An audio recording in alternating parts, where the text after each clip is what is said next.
While I'm doing something else, I can distract myself with removing that tape from there. But let's get this Darth Vader Emperor's Wrath out of here. With its photo backdrop of the Emperor's throne room.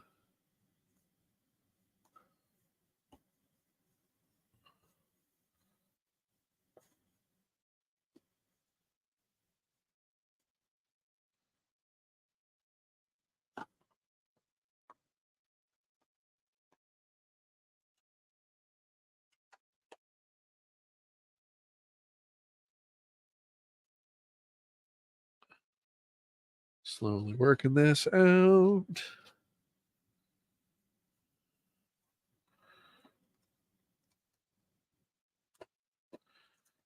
There we go. Let me get some tape over there I need to deal with. And we got that attachment down here.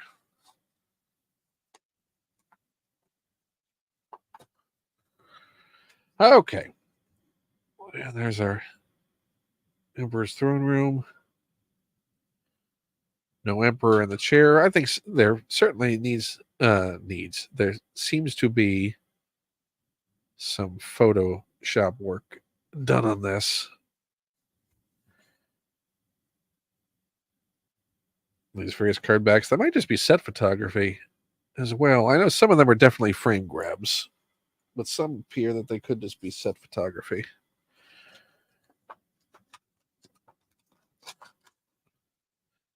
Don't think anything was created just whole cloth for those images, though. These card backs. Okay, so we're back to a rubber cape.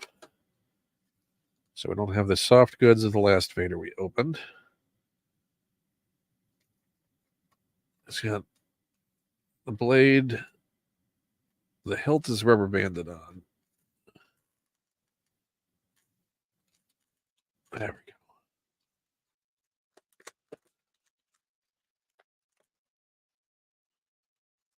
It's got a Sith bonnet on.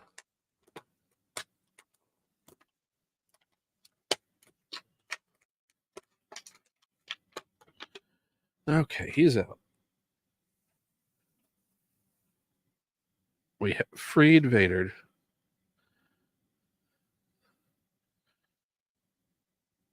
So let's see if that is. I think they made a. So they have painted some effects on the helmet, but it's not transparent. They just put some highlights on it. I think. So you can get the sense of it being translucent. But I may be wrong. I mean, it may be a transparent helmet. You know what?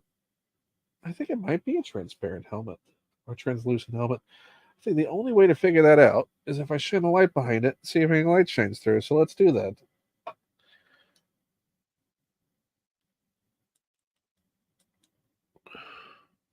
Well, son of a gun.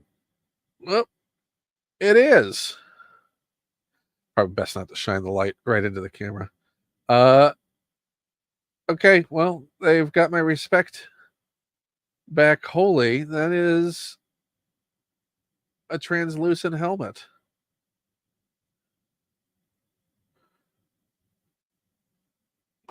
See if we can light it up and also look at it with the magnifying glass.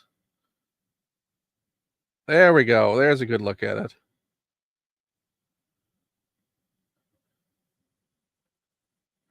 Well, good job, Hasbro. They did go above and beyond. Let's put his bonnet back on. Light the whole thing up the way it's.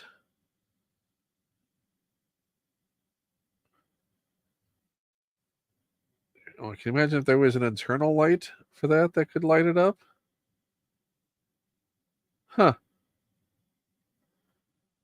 Well, neato. See, and this is why you open these things. Otherwise, I never would have figured that out. Well, I mean, I would have seen somebody else's or someone would have discussed it somewhere. This figure's been out for 20 years. Either way, let's have fun. Okay, well, A plus for the Emperor's Wrath, Vader. Let's get those rubber bands off.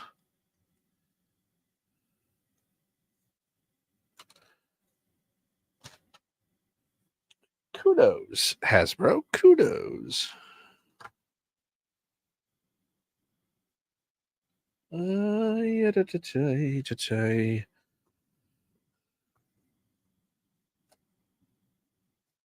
what are we moving? What are we moving? I do want to keep the area freed up in case I want to open up this vintage collection with the heat gun. Which means that I do need to keep space clear a bit more than I am right now.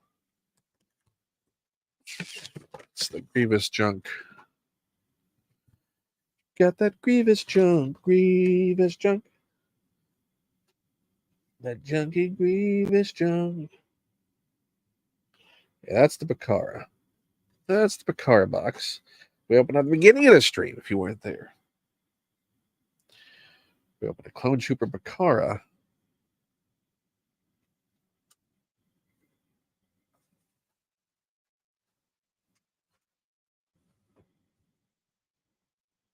Who is right here. But we're now gonna oh no. Knocked over my Boba Fett. Knocked over my Boba Fett. And my Rex.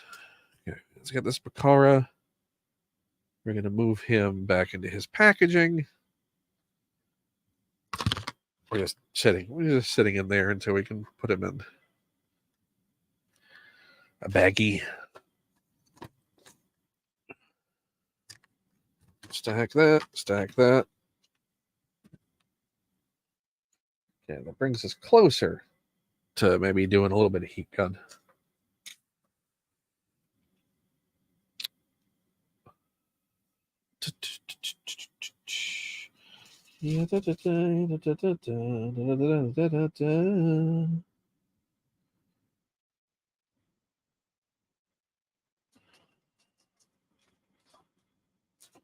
That's a Luke.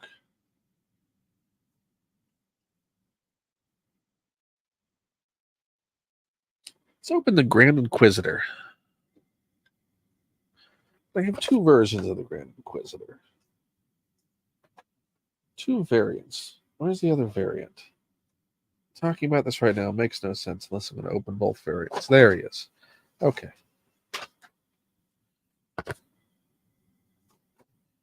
And it all falls down.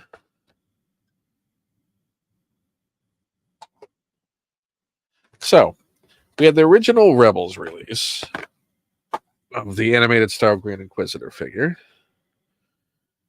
And then we had a second release of him in the Force Awakens line.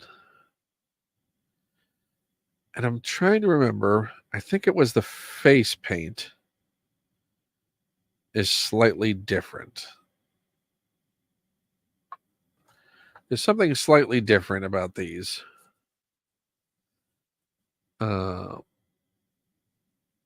That sets them apart. I think it's... Let's take a look at the faces and see if we can see what the difference is between these two.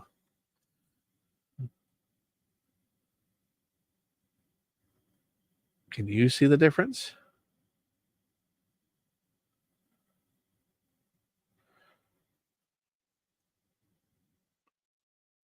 I can't right off the bat. I know there's some difference. The reason why I got both these versions. But for the life of me, I can't remember what the difference is. Either way, it's a great figure of the animated style.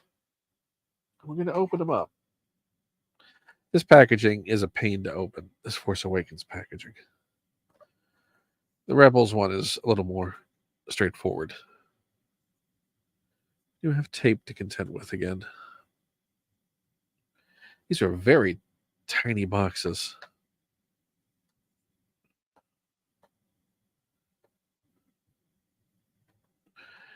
This Grand Inquisitor, I think, would have been released in the very first wave of Rebels figures. Yeah, because he's along with the Stormtrooper, Kanan, and Ezra. So we didn't even have the rest of the Rebels in that initial release. Luke's fallen. He's fallen.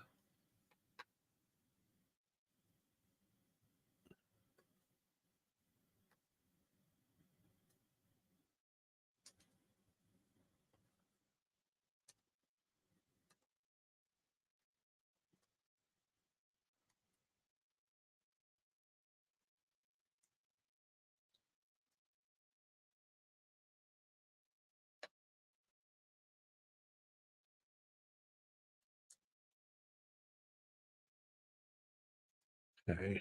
The tape off of here.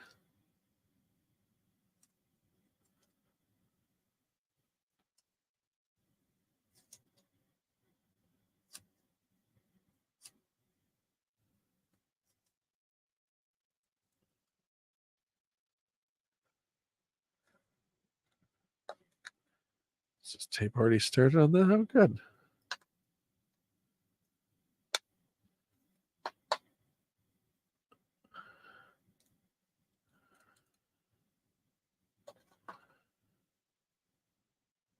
Now, will it come off the back just as easily? That would be nice.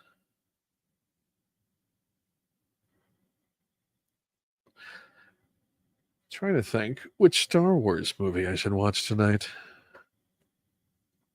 Did watch Tales of the Empire. I'll caught up on that. I'll caught up on all the TV shows. It seems like I should watch some kind of Star Wars thing tonight. I gotta admit, the movie I can just pop on and watch. It's just a casual watch nowadays. Is Rogue One. Do you have a go-to Star Wars movie that is your casual watch? I mean, once I start Rogue One, it just sucks me in. And I certainly like all the other Star Wars films as well, to varying degrees. Some of which are certainly on my most beloved list. But there's something about Rogue One that I'll just let a light just put it on and be taken away by it. I'm gonna watch.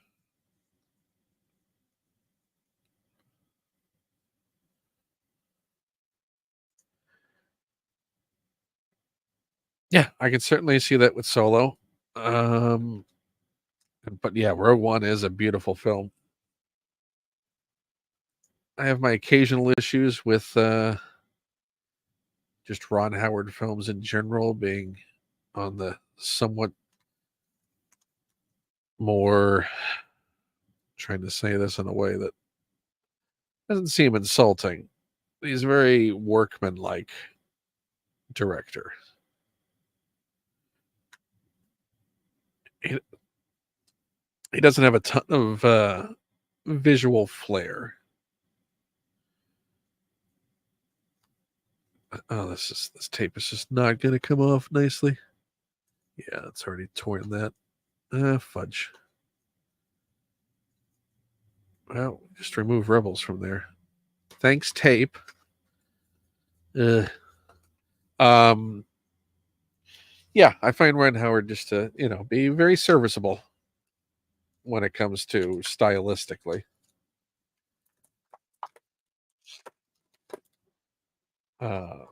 But Rogue One, I think, is a beautiful, beautiful film. Again, that is not a knock on Solo.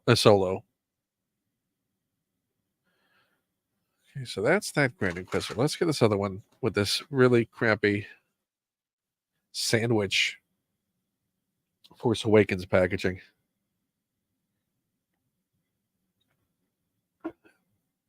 You'll see what I mean by sandwich in just a second.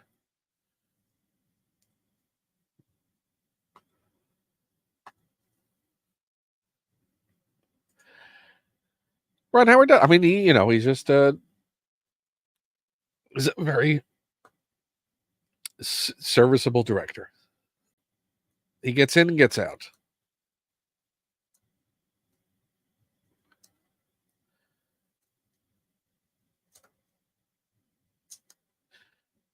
Ron Howard films are not generally known for their inventive camera angles or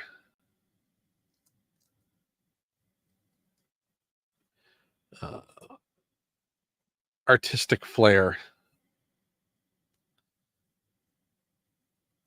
They tell the story they need to tell.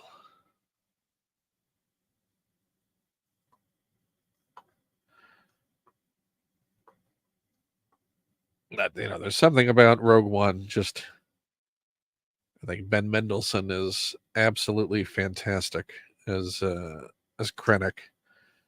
Just he's an actor that always grabs my attention. She's got a unique energy to him, and I think right off the bat, the way he delivers those lines and the impression that Krennic makes at the start of that film just hooks me.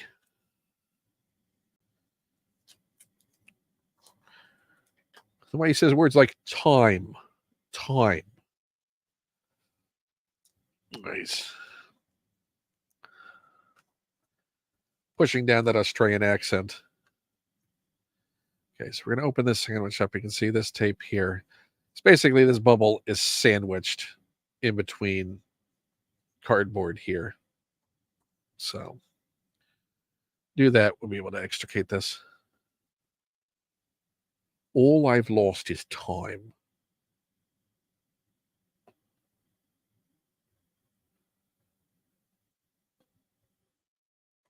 Ben Mendelsohn.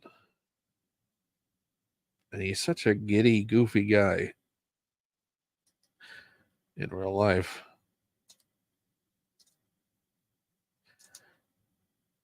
Thought he was criminally underused and abandoned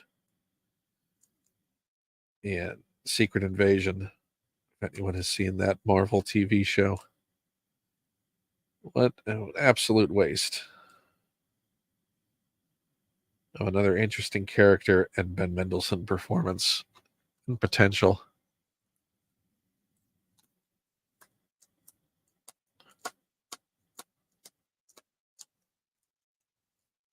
Okay.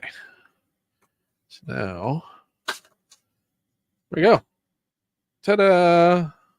I mean, this card back was already dinged up when I got it, but it's still nice, clean removal. Just got to get that tape off. And you're good as gold. Okay. Let's slide that there because I want to save that little piece. Also, this era of figures came with all of this weird build extraneous weapons nonsense. It's again fun for kids. That's who they existed for. But for me, it's like unnecessary inclusion. More to keep up with. Okay, we got to figure out what's going on with these. I want to keep them separate.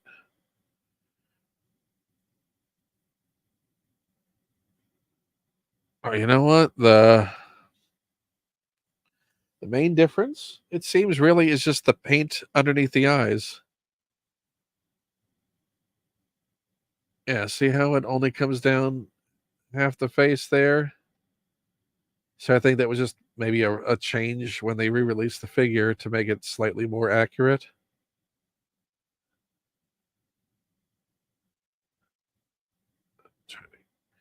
One with one. There we go.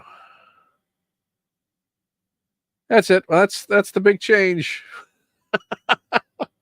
It's slightly more accurate to the source material on the face paint. Yeah, I mean, it's not like I paid an arm and leg for these, so it was not a huge thing to get that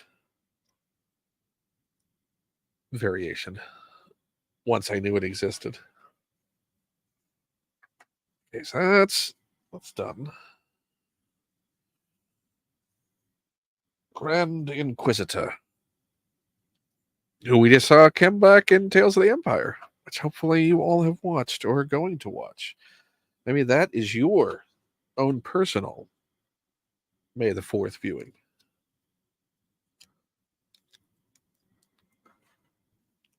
I don't know. Let me know.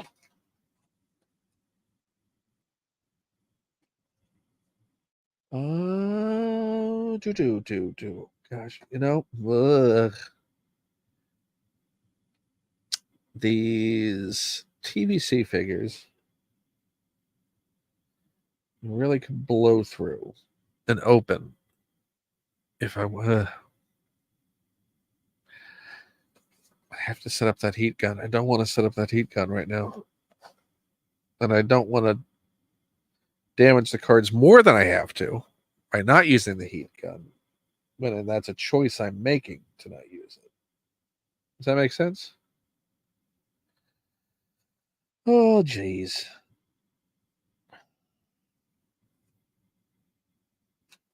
Oh, no! I knocked over some figures and all their accessories. Kind of knew that was coming.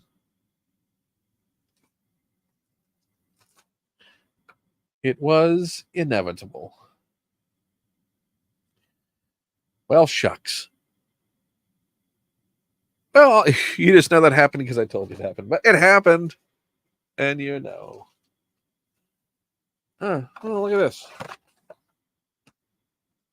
Another holographic Obi-Wan Kenobi. Have some fun with that. I don't know how, but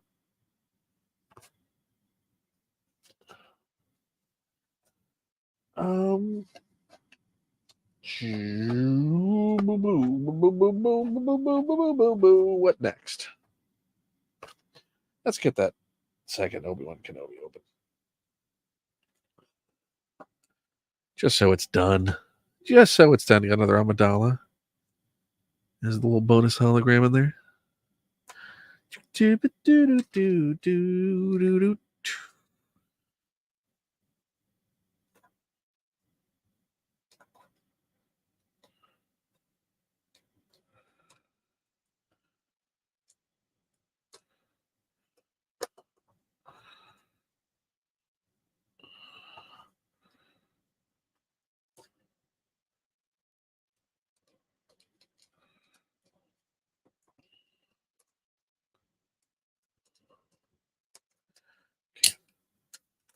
I don't think that tape would have come off, so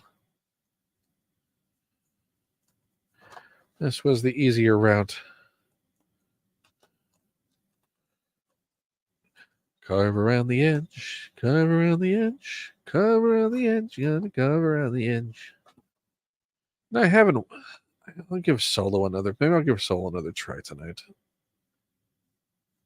It's not one that I go to and go back to, but maybe it's time just to give it another watch.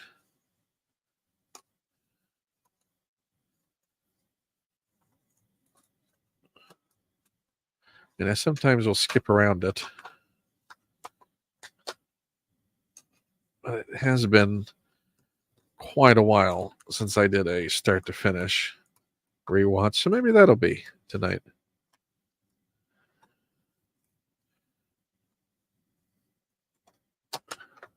I also haven't done a start to finish rewatch of Andor. That's a hard one to dive back into. I mean, as fantastic a show as that is, and it is a fantastic show, it just does not engender rewatch. Like subject matter, tonally, it doesn't cry out for, hey, I got a night to sit around and have some Star Wars fun and let me rewatch Andor. And it's one of those thin lines with entertainment is you can have absolutely brilliant dramatic entertainment. Doesn't mean you want to rewatch it. So stuff like that can be one and done or feel that way because it's not drawing you back because particularly if it's a roller coaster ride of emotions or intensity or drama, sometimes you don't want to go to that dramatic place again for just your casual viewing of a rewatch. And I think I find that with Andor. Like I'll rewatch Obi-Wan Kenobi or I'll rewatch Ahsoka and dipped into both more than I have Andor. But I loved Andor. It's just not my go-to for a relaxing Star Wars view. I don't know if that's the case for anyone else, but it is the case for me. Let me know your thoughts on that. Where do you fall on that line? What do we have here?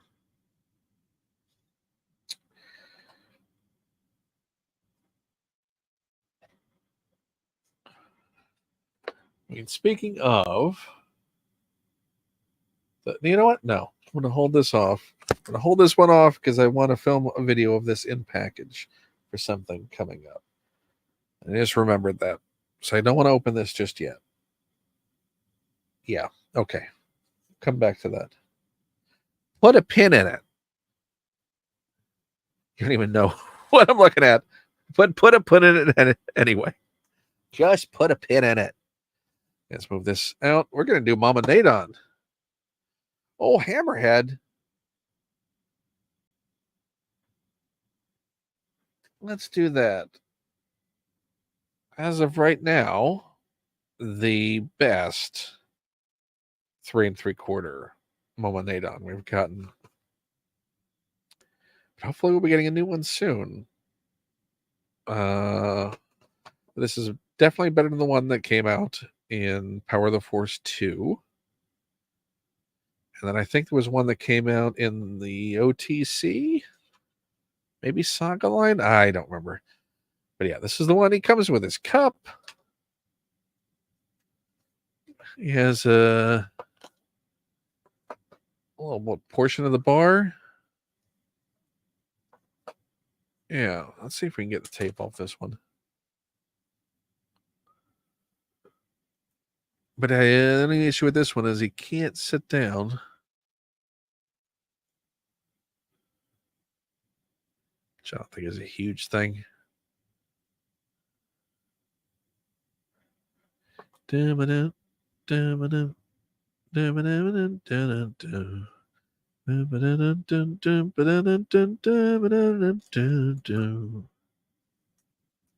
Let's tape off here.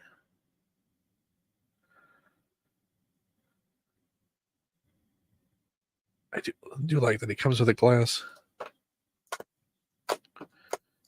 Get that tape residue off of there as best we can.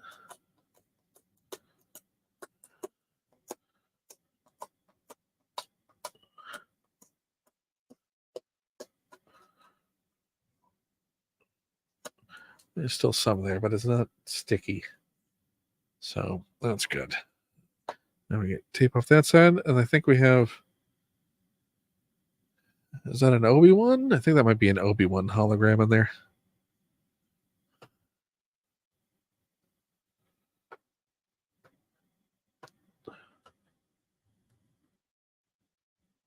Let's get this side off. And that did not come off well. Maybe we'll start from this side.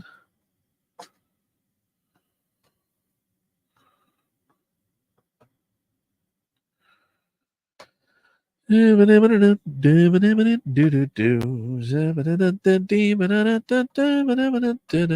I'm taking this tape off, I'm going to remind you that you can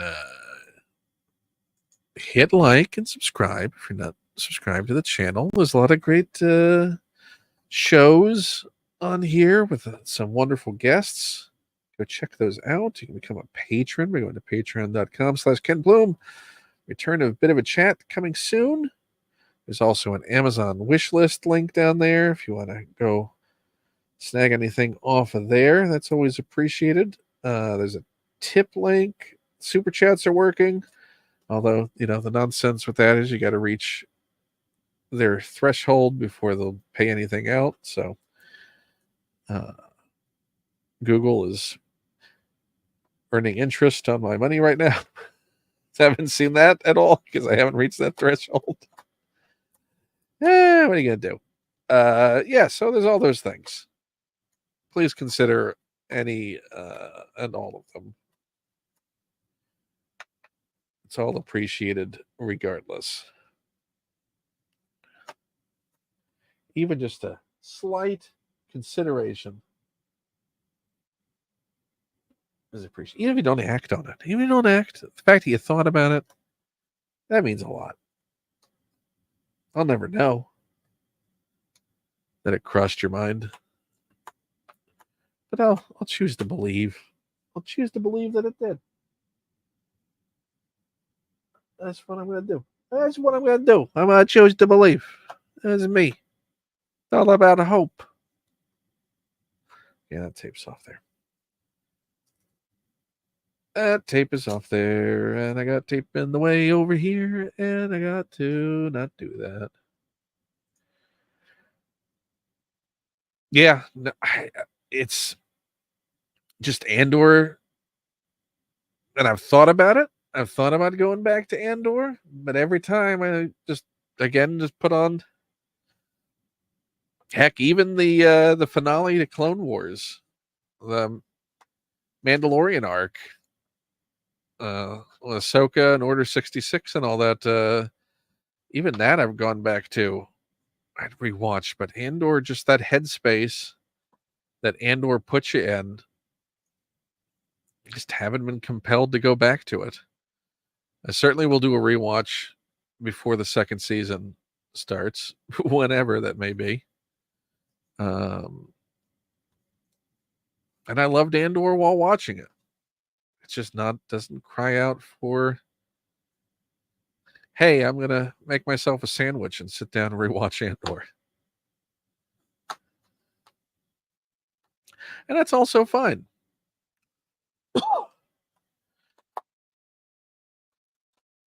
A lack of rewatchability does not in any way undermine the accomplishment of that series as a piece of narrative fiction.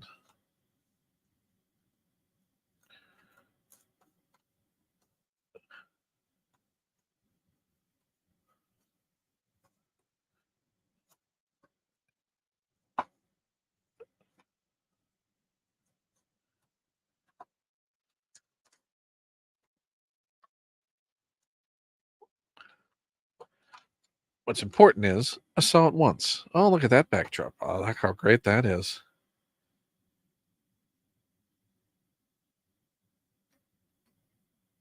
These backdrops really were fun.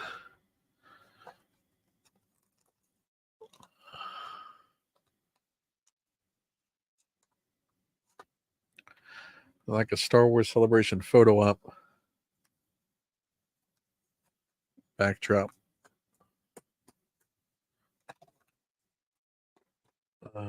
It's not as nice as I would have liked, but still preserve the image, so that is what matters.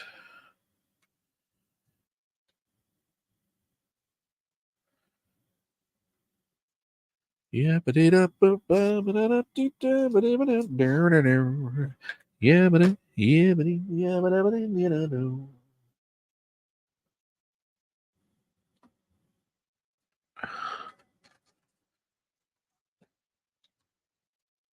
see, is this? That's got to be Obi-Wan. Toss that.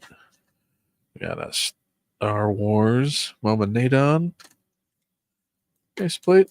I guess he's just got somewhere to rest his drink. That's not a table. Yeah, maybe there was the Momonadon maybe in the Power of the Jedi line? No. I'm trying to think which line they re-released sort of sections of the cantina counter with chairs. I can't remember what it was. Either way, this is him in his proper outfit. One will eventually be seeing in the very near future in the Black Series.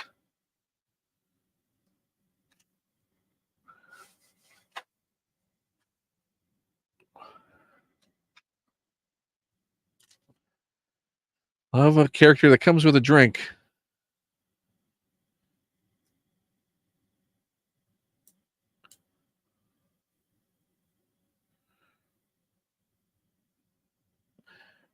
I mean, figures in this era also generally had really good paint jobs. Also, the details. You have the buckle painted. You have the belt painted a different color than the pouch. Got some coloration on the skin. I mean, it was really, really nice paint job. They went the extra effort on this. Some of these don't quite scale with modern figures. Let's see. Let's put them next to a Krennic. And I guess that's about right. Seems where Momonadon would stand next to Krennic. So yeah, I guess that's fun. I'm gonna leave Moment up here. I'll leave Moment up here for now. I'll leave Mama up there for now. Mama gonna stay up there for now. That's where Mama gonna stay. Mama stay. What to do next? Well, we're back into that conundrum of having to get the heat gun out. Oh my gosh. I think I see somebody in the chat, or not in the chat, in the lobby. There we go. Can you tell I'm not really paying attention to anything right now? I figured that you'd see it eventually. Just in a zone? I told you I'd jump in and out as I needed to, and I felt I needed to. Is that a judgment on what you were saying? Or no, not even a little bit. I just was like, I was eating a slice of pizza, and I was like, oh yeah, Ken's doing his thing. I should go on that. Well, did you get your pre-orders in today? I did. I absolutely did. How about you? I did. Well, I was up at 6 a.m. when Yakface posted, "Oh, hey, by the way, Walmart is up. Is got their stuff up now. If you don't want to wait, because I'd originally set my alarm for that 10 a.m. nonsense. Right. Yep, that makes sense. And then I'm like, well, if I can knock this out, I can get a few more hours sleep before the other pre-order nonsense on Hasbro Pulse. Yep. So I got that right away with its weird code name going. Is this going to stick? Is this I was real? So worried about that. Yeah, so I set an alarm for 6 a.m. my time, which is 9 your time. Right. So you would have been an hour before the 10 o'clock. And I did it specifically fearing that exact scenario of Walmart being Walmart and putting stuff up. Because it doesn't matter to them. They don't care. They do not. And I don't blame them, honestly, because they're not a toy company. They have thousands of things. They've got video games. I mean, I guess, though, on some level, like, they do releases for, like, big video game consoles and movies and stuff. Like, there's other things with street dates besides toys. Yeah, but there are usually stiffer penalties with major True. corporations No, over that's things true. like that. And That's the true. power balance Yeah. still is in the favor of Walmart. Oh, for sure. When it comes, what are Nobody you gonna cares. do? Yeah. What are you gonna do? You gonna go take your stuff to KB? Where are you taking your toys, Well, Hasbro? and they made the link live, but the only reason anyone knew about it was because Yakface knew what that link was. Like, it wasn't titled correctly. It had no pictures. So I got up at 6, and one of Nate from Out of the Basement posted in our chat. He's like, the link's up for this, and I was like, oh shit, and I'm like bleary eyed, like I I'm like, fine, I'll pre-order it, and then I was like, well, do I just go back to bed? Because now I have what, the 4 hours. You got the Yoda fear in you. Oh my god, that was the one. That was the one that because it's the one I wanted the most. I want that episode 3 Yoda so bad. It's of all the cool things they showed off yesterday. Well, if only you could convince Luke to open his heart to share that love. You know what? He can like what he likes. It's fine. He's good. That was the best surprise guest drop in. Yeah, that was I didn't know. Honestly, I had no idea he was coming. And I was like, what are you talking about? We had no guests planned. And just the joy in Zach of dropping that in. Everyone go watch next year when the video drops. Oh no, it's up. It was open for everyone, so we just. Oh, you're leaving the video up? Yeah, I thought you'd be taking it back down. No. And then I know it probably cannibalizes our audio, but like, it's one of those things that's up. I'm not gonna take it down. Like, anyone can go watch it if they want to. It is a great surprise moment. It reminds me of when Laurel and Hardy were surprised with a "You Bet Your Life" that they had turned down and never wanted to do. And you get to see them sit through an entire live taping of "You Bet Your Life," not wanting to be there. Go watch that. If everyone wants to see an elderly and slightly infirm Laurel and Hardy get surprised at dinner by telling they're on live TV and to walk over to a studio. Oh, wow. That sounds awful. Absolutely awful. Yeah. That sounds awful. Yeah, particularly when you're having to then go like, oh, do you remember this voice from your life? And they're like, we don't care. We're having a lovely dinner. And who are the awful people in our inner circle that set us up this way? So do you pre-order everything? I pre-ordered everything except for the mercenary Balin skull. What? But it comes with a robe.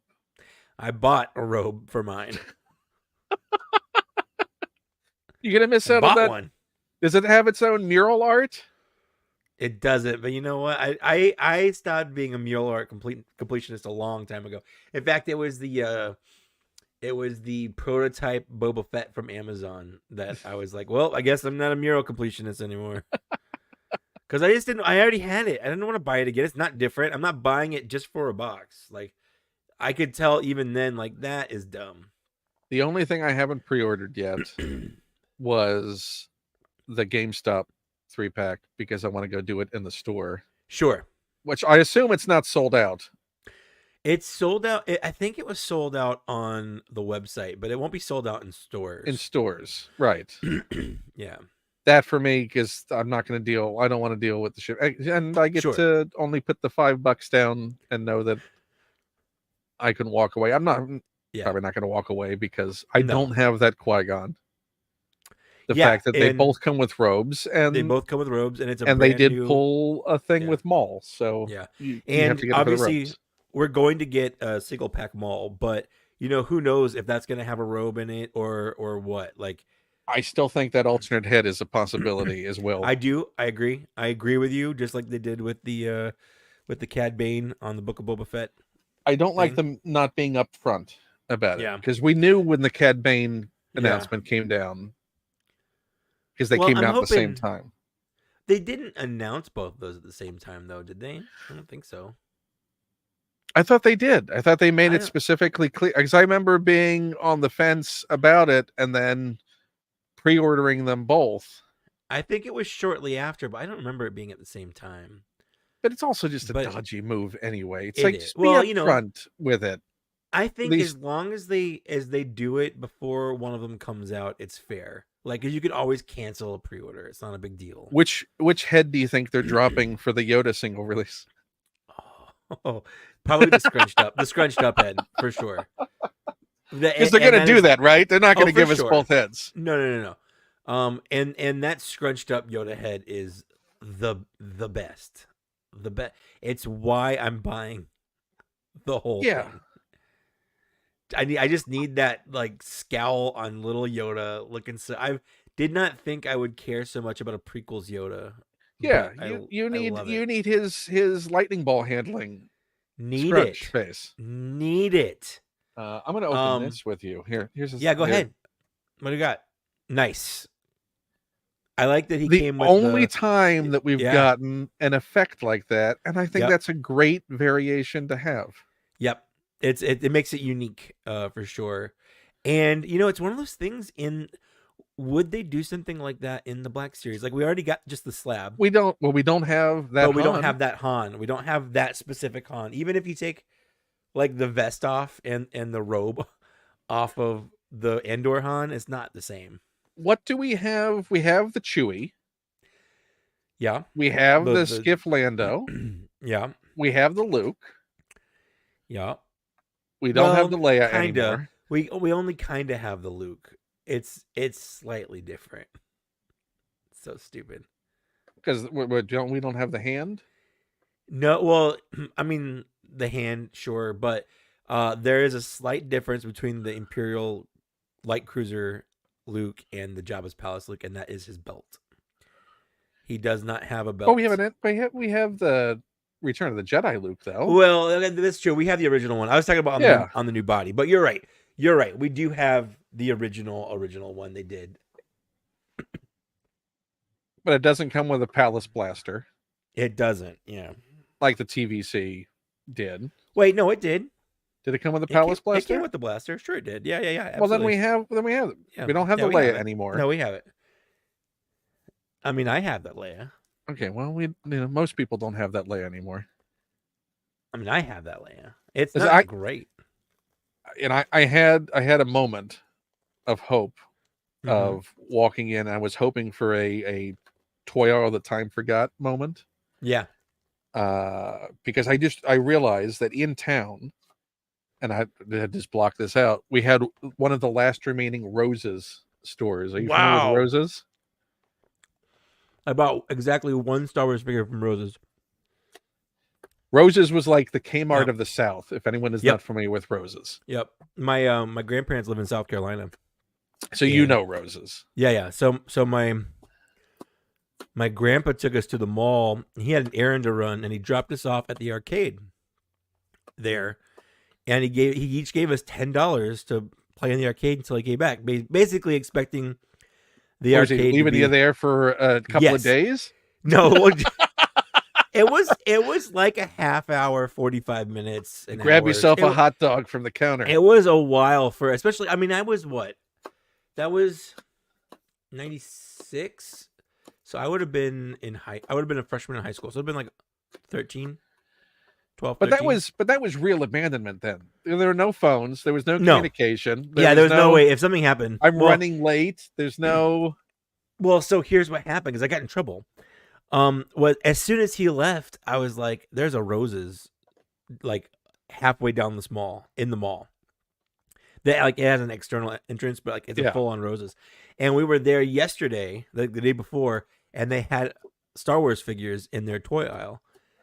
So I'm like, I got this.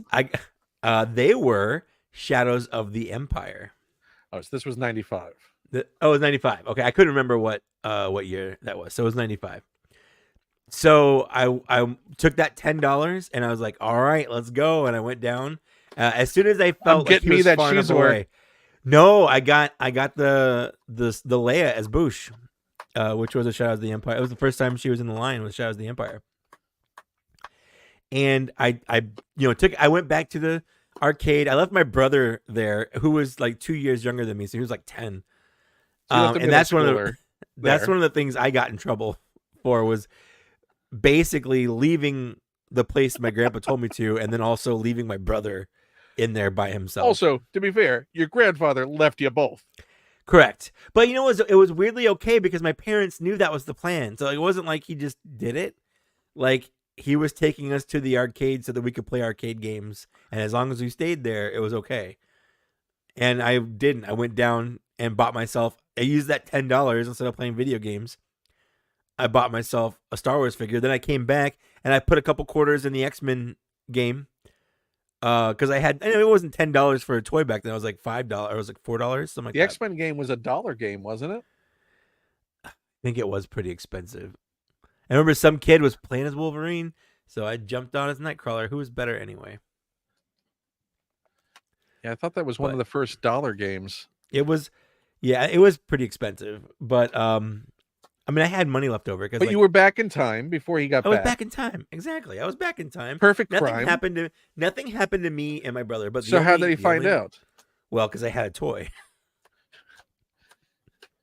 You could have been a prize at the arcade. Yeah, no, I was a pretty honest kid. I was like, yeah, I went down to Rose's and bought it, and they're like, you went what? So that was my story of the one time I bought a Star Wars figure from Rose's. And do you still have that Leia?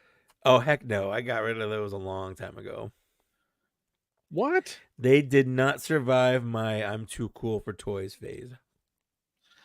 Would you get a Leia as Bouche from that line since? Is like a little memory I don't have any place for it. No. You don't have any place for it. It's a tiny little 3 3/4 figure. I don't have a place in my collection. What do you have do that display criteria? He's like, listen, if it's not the line I collect, it's not 100%. I have a slightly modified Transformers version. taught you need to be open to all variations. I have a slightly modified version of Dan Larson's collecting toy rules. And yeah, but he's like cutthroat. He is very cutthroat about it. Yes, Wilbon, I am a side screen. Also, hi Wilbon, how you doing, buddy? We had him on as a surprise later than that, and I didn't know. Although Land Speeder Luke was harder to see because he's not a person. He's just a picture. He's a presence. So, right. But in the bottom of the screen on StreamYard, like I just saw a bunch of windows because we had videos we were playing, and we had like two different slideshows that we were going through. And then there was another one that was Land Speeder Luke, but there was a picture of Luke down there. I didn't know why that was there. I didn't know it was actually Land Speeder Luke. Oh, you didn't have Wilbon. Wilbon, I could see. I wasn't inviting anybody on there. It was Zach. Zach is inviting everyone and their brother on. It was open door policy. If you're upset for not being on last night, that's 100% on Zach, because I was not in charge of who to invite. I am so disappointed. But instead, I was a supportive presence. I was there. I was engaging. I was multitasking. You piped in and had some great input, and we talked about you on the podcast. Friend of the show. Yeah, but by the end, there were so many friends of the show that diluted the meeting. But we have a lot of friends of the show, okay? You're in good company. I mean... So here's the thing. You were talking about the new packaging for Black Series. Yes. And what is so much fun for me about these Saga collection figures of this era is taking the backdrops from the film. Yeah. And putting the characters in situ in context within the film scenes that they're pulled from. Yeah. I think, I wasn't into the Star Wars collecting around this time, but I've done a lot of like post collecting research of like what the line went through while I wasn't collecting it. I think that this is my favorite packaging era. I mean, I love the TVC. I mean, I love my TVC. But as far as if you're going to leave on card, if you're definitely an on card, then I think this provides a fun reason to do that. I agree. And also, if you're It's the a casual collector, it reminds Mhm. you where these things are from. Yes, that's true. It's very distinct, and it was the only thing that was kind of like it. But it's also the one I have the absolute least amount of attachment for. Like, if Black Series ever for some reason released like a 6-inch version of this packaging, I wouldn't be like, oh yeah, that's my jam. No other packaging. There's any other packaging, I'd be like, okay, I'll buy that because that reminds me of when I was buying toys. But this one is just an absolute no. I feel nothing for this. So this, I wonder, because you see the way this plate is here, I see that. that if this is lit from behind, do we get the edge bleed Oh, through all the I way? would. Oh,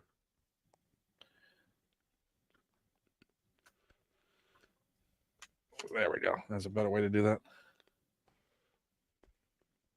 hmm. I mean, it's a nice effect. It's pretty good. It definitely has a good effect. Where's my thing? There it is. One day I'll get a better camera that can do things like this. There we go. Honestly, I like the. It's elegant. It's an elegant solution for a more civilized era. Better this, better this, better this. Yeah. Better this. Two, please. I'm surprised we did not get another standalone release of this for the Return of the Jedi anniversary. Yeah, in the TVC. The packaging, yeah. Yeah. The anniversary packaging. Yeah. Is there anything about the announcements that confused you yesterday? That's an interesting question. Let's see. I think the thing that I just want to know more about right now is on the Sidious. I want to know how his head works because we were looking at it. Or if it works?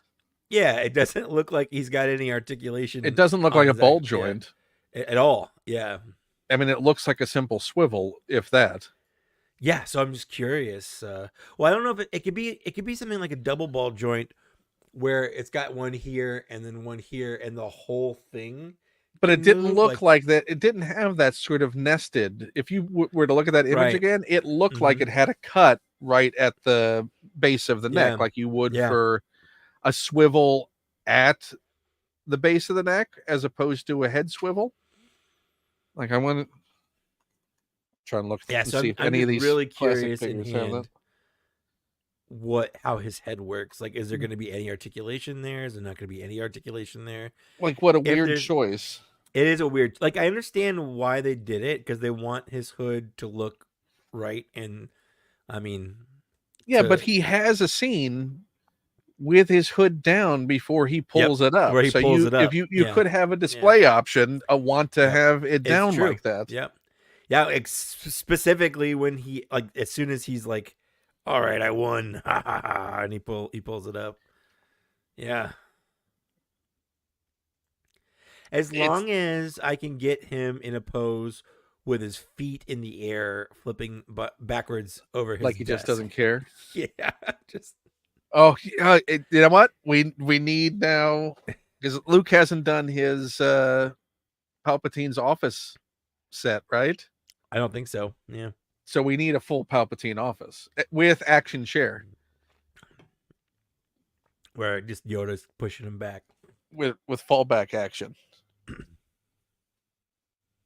Although I kind of would love if we could get a robot chicken Palpatine at some point too.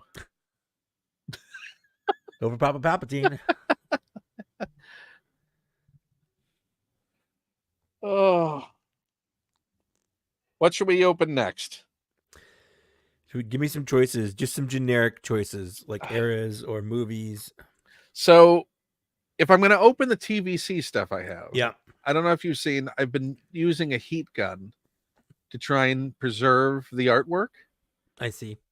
But that means that I have to hook up the heat gun and use the heat gun. So there's a little bit of noise involved. It's not a great deal of noise, but it's like a hairdryer. Oh, here's what you do: is you mute yourself, and then I fill time talking, narrating what I'm looking at. Well, then you know what? I like that idea a lot. It's a great idea. You're full of great ideas. You always have been. Don't tell anyone. I have a. Well, I certainly won't tell Zach. No, please don't. There's already a breakdown in communication there anyway. What I usually do is suggest ideas and let him think that they're his ideas, and then it's fine. I don't have an ego. I have zero ego. Well, I don't know about that. I've seen you on Dan's stream. That's true. Which, by the way, I've got like an hour 15 until I have to go be on his stream. And yet, he's not here. Where are you, Dan? He's a busy guy. He's got stuff. He's got people. He's got toys. It's free comic book day. I'm sure he's got things going on. He's just brutally eliminating figures from his collection now. That's all he does. He buys. He sent me a message this morning saying that he ordered some Star Wars toys that were on clearance. I was like, cool. So you could take them out of your collection and get another year. So finishing the Roses story. Oh yeah. I had just remembered that there was this Roses in town that was still open. One of the last Roses. Right. I hadn't been in there in 20 years. Mm-hmm. But I remember walking into their weird lit by one row of lights toy section at that point, and remembered feeling like a time capsule, that the stock had not moved. So I suddenly, for some reason, entered my mind, wait a second, there's a Roses still in town that I haven't stopped by. What could be in there? Maybe I'll walk in and all of these figures that are going for stupid prices on eBay are suddenly just sitting on these shelves because no one goes in there. You just got gold in there, yeah. And so I went in full of hope in my heart. How long ago was this? This was yesterday. Oh, so there were fins. Stopped by after the Phantom Menace screening. Yeah, I suddenly remembered this and figured I would swing by. Who knows? Maybe I would find some Episode 1 toys still on the shelves. But I walked back, and I walked to the aisles. I didn't see anything. I was getting disappointed. A lot of wrestling figures. Sure. And I thought, okay, well, it's weird. There's no Star Wars stuff at all. And then I walk out, and I walked right by. There was a bin. And the bin was entirely full of Black Series Dryden Vosses.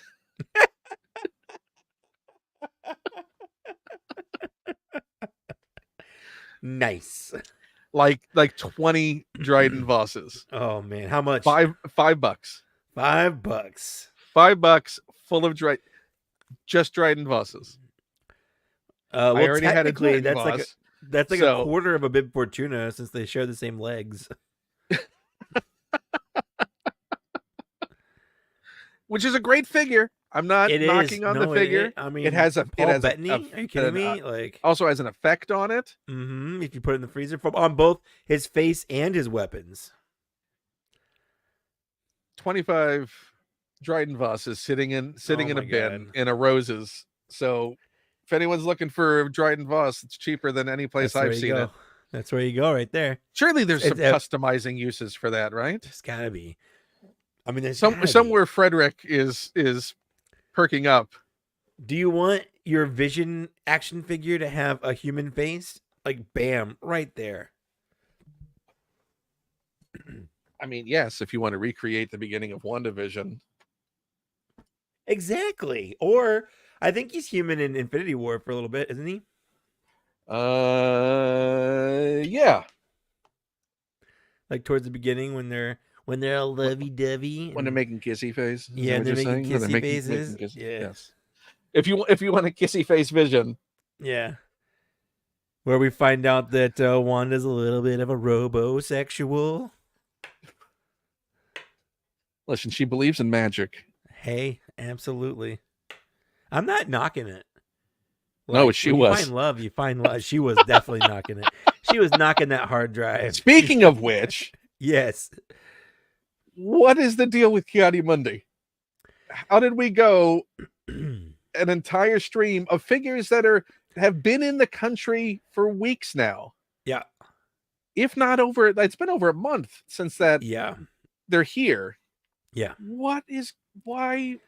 That seemed like the perfect, hey, it's on sale announcement day, or at least an update. Like the fact that I was there's nothing. surprised. I thought for sure we'd get some kind of update saying, hey, like this week we're gonna have Kiadi Mundi for order, because it's not even gonna be Well, pre-orders. sort of like that Like when he goes the in, he's Hank just gonna be in Pym, the stock. Ant-Man and Wasp set that just came in. Correct. Like, hey, look, it's here, it's available It's immediately. here, it's available. That's exactly what they're gonna do with Kiadi Mundi. One day, like maybe this Tuesday, we're gonna wake up in the morning and they're gonna be like, here's your Kiadi Mundi, baby. Order it and have fun.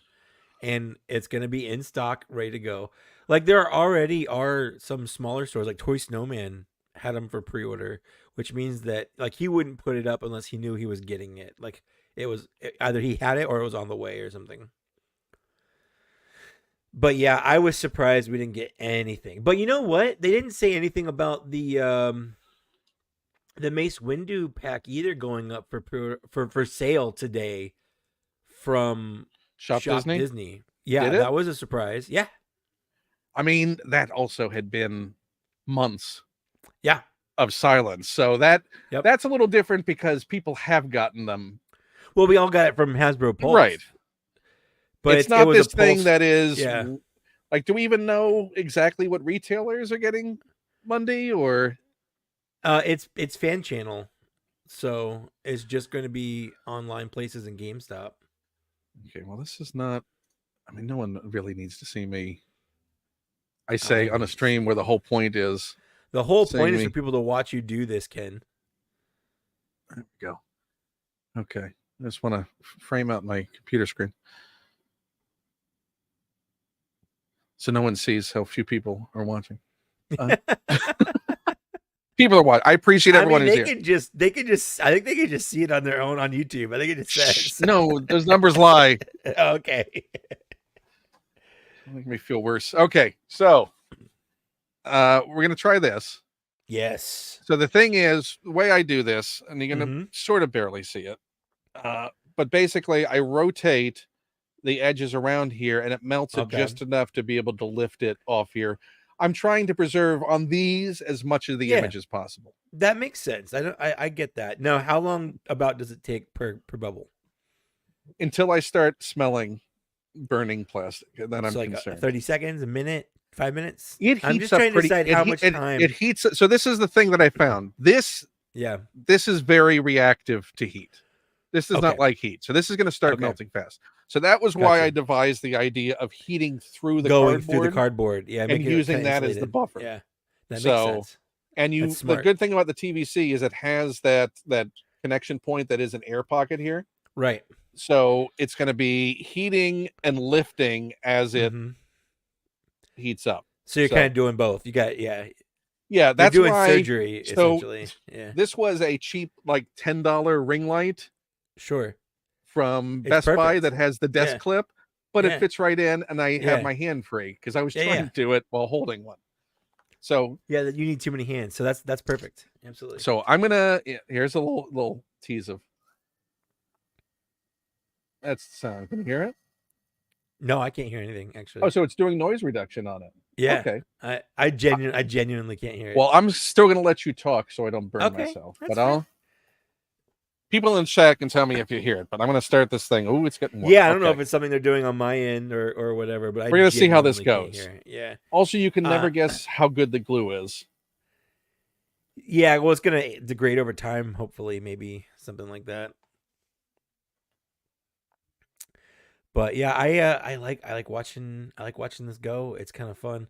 I don't know if you saw my post. I purposefully, I was in a mood last night after all the shenanigans and the live streams and stuff, and I saw someone on a Facebook group post their like Masters of the Universe toy collection, and it was pretty good, but it was all like newer stuff.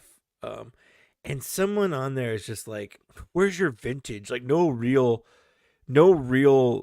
collection doesn't have vintage in it." They were And gatekeeping someone's personal collection. yes. So I was just like, I'm not going to respond to that because I don't want to get into it. So I went on Twitter and I made the very inflammatory statement of vintage figures suck. Like, Oh, I thought the inflammatory statement was just being on Twitter anymore. oh, 100%. That's part of it. Just being there is inflammatory as itself. And I kind of believe that. Like, I know on some level vintage toys, they're a part of history. Like, if they didn't exist, we wouldn't have what we have now. Like, I get all that. But like, if you take even like a TVC, that Rebel Fleet Trooper, and you go compare it to like the Power of the Force 2 one, that sucks. Like, it's Yeah. it's not good, It is night and day. Yeah. Also, here's the. Oh, that's perfect. Look at that. Look at that. So I mean, it's not perfect, but it's worth enough. doing. Yeah. It's worth Yeah. doing the heating to preserve that much of the image. Exactly. That's good. So my whole day's just been watching people a dumpster fire burn. So mad at me on Twitter. I think it's got. So what is the? Are they? Do they respond back? Oh, it's like so many. Oh yeah, some of them do, some of them don't. You know how it is. But like, what's? And we got. Yeah, I mean, Empire. It's at 22,000 views just from all the people sharing it and quoting it. It's got more likes than comments, so my ratio is good.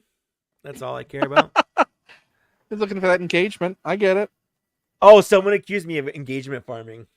I'm like, I mean, I guess kind of. Like, I definitely said it. To what benefit? I was just like, you're not last night. You're not getting, but I mean, you're not getting paid. I'm not for getting it. money. I'm not getting paid for it. So it doesn't. It's like it's it as far as they're concerned, negative Yeah. engagement because you're an idiot. Yeah, for so sure. So what is it actually getting you? Yeah. I mean, it's getting me attention. He's just virtual signaling, collecting. It's getting virtual. That's all I'm doing. No, but it's true though. Like, I mean, don't get me wrong. I love Transformers and stuff, but if I just got the G1 Optimus Prime, the new one with the updated articulation. Oh, I thought you meant the original. No. It is basically the original, but they changed some things where like his fists don't pop off anymore. They fold in and kind of go into the cab, but his fists stay on. But he has like more articulation. But for all intents and purposes, he is a G1 Optimus Prime, and like it kind of looks like ass. Like his arms are too long. He doesn't look anything like he does in the cartoon because he was a Diaclone figure. Like I just don't think it looks good. But at the same time, it has a lot of nostalgia attached to it. Yeah, no, and but not recognizing that those are two distinct things. Right. You can hold on to both. Correct. And also, no one should be judging if you like a certain line or don't like a certain line. They don't like it that I said that the toys they like suck. Like, okay. Sorry. But also, sorry I hurt your feelings. Move on with your life. Move on with your life. Yeah. Like, well, it's not even just, touch grass, just, touch reality. Just yes, Ranger Donald. Sit there and think. I can't tell you how many people, Ranger Donald, on that Twitter thread have specifically said, no, Bandai figures, even the early Power Rangers are great. And I'm like, are they? Are they?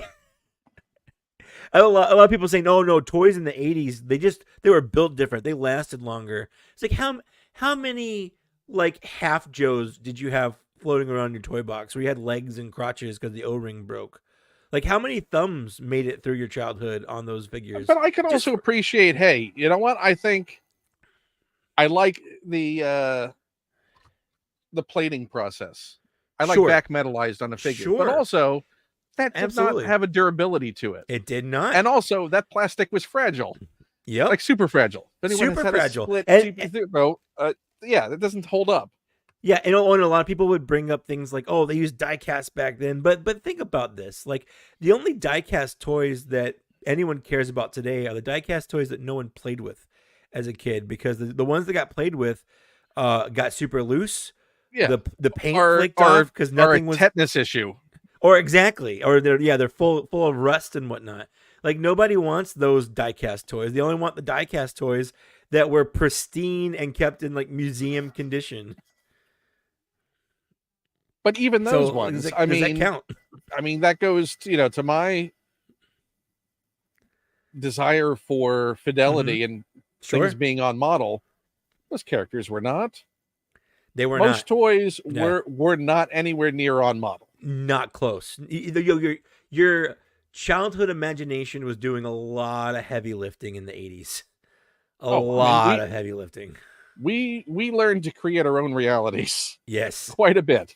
Absolutely. And also settle. And there's nothing wrong with that for the time. Again, one of the things I said was we just didn't know any better back then, which is true. We didn't know because that's just how things were. Like And I we don't were know about lucky you, that I also loved the occasional thing that would squeak through and look like it was supposed to. sure. Like that for me, that was a toy miracle. Absolutely. I mean, we had entire line, and look at how much the original Ninja Turtles line looked nothing like what we got in those cartoons. Like that Zero. shredder is an embarrassment when Oh, you it's look so at. bad. Wait, what It's is so this? bad. This is not Yeah. anywhere close to the cartoon. I love What's that going on here? So they purposefully sculpted him hunched over because he would be like twice the height of the turtles if you weren't in that hunched over pose. It's weird. It's definitely weird. I remember getting that shredder and just being super disappointed. Like his eyebrows are painted on his helmet. It's such a goofy. It's so figure. goofy. It's so goofy. You can see what the heat does, clouding up the. Oh yeah, Like you it get does kinda cloud condensation it over. inside there. Yeah. Look at that warpage. Yeah. But you could see how the vac metal. I mean, not the vac metal. The vacuform process works. Yeah, it is getting in. Yeah, absolutely. Um, Ranger Donald, that's true. Hasbro isn't doing Power Rangers toys now, but Mattel is. So you get to get those Mattel toys. Or no, not Mattel. Playmates. It's Playmates. Speaking of Ninja Turtles, Playmates is doing it.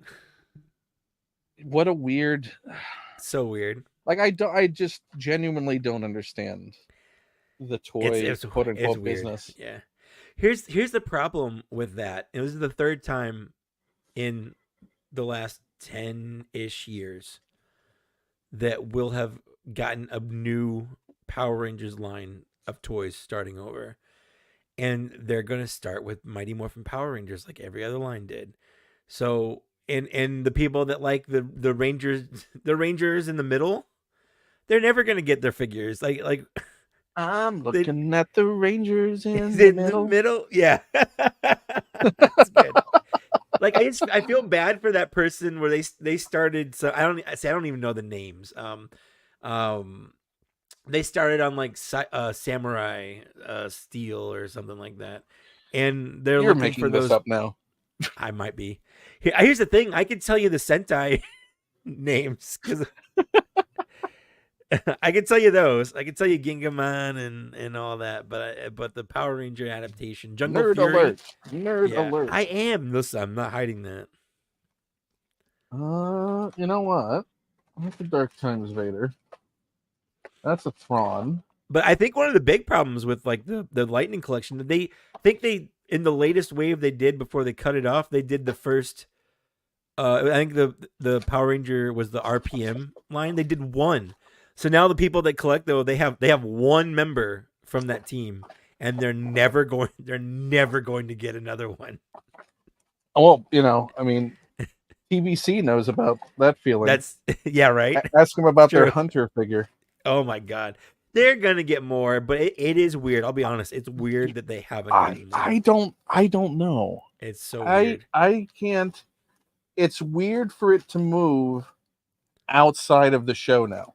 Like the show's over. Yeah. The fact that the show is over, it's also this decide. I don't agree with that. They did Rebels in the Black Series like 2 years after the show ended. But we still don't know the circumstances on that. Like how that all shook out. True. I want to open up some pod racers. Do it. I love pod racers. Some pod racers. Let's do that. Let's do episode 1. I love it. Episode 1 to this day is the Star Wars movie I saw the most in theaters. I was Did the you go to perfect the age for it. re-release? Did you go last night? I have not. I have not. It's Are you still going? playing in our local. It's still playing all week, so I might. I Might. might go. Might. I might.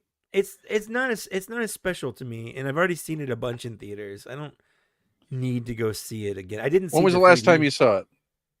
When it was in released? theaters So when it was here released. was the curious Yeah, thing for me that I was yeah, interested in. sure. As I was telling my nephew as we saw it, Hmm. is that when I saw it, it was at a theater across town that no Yeah, longer exists. It's now a trampoline place nice.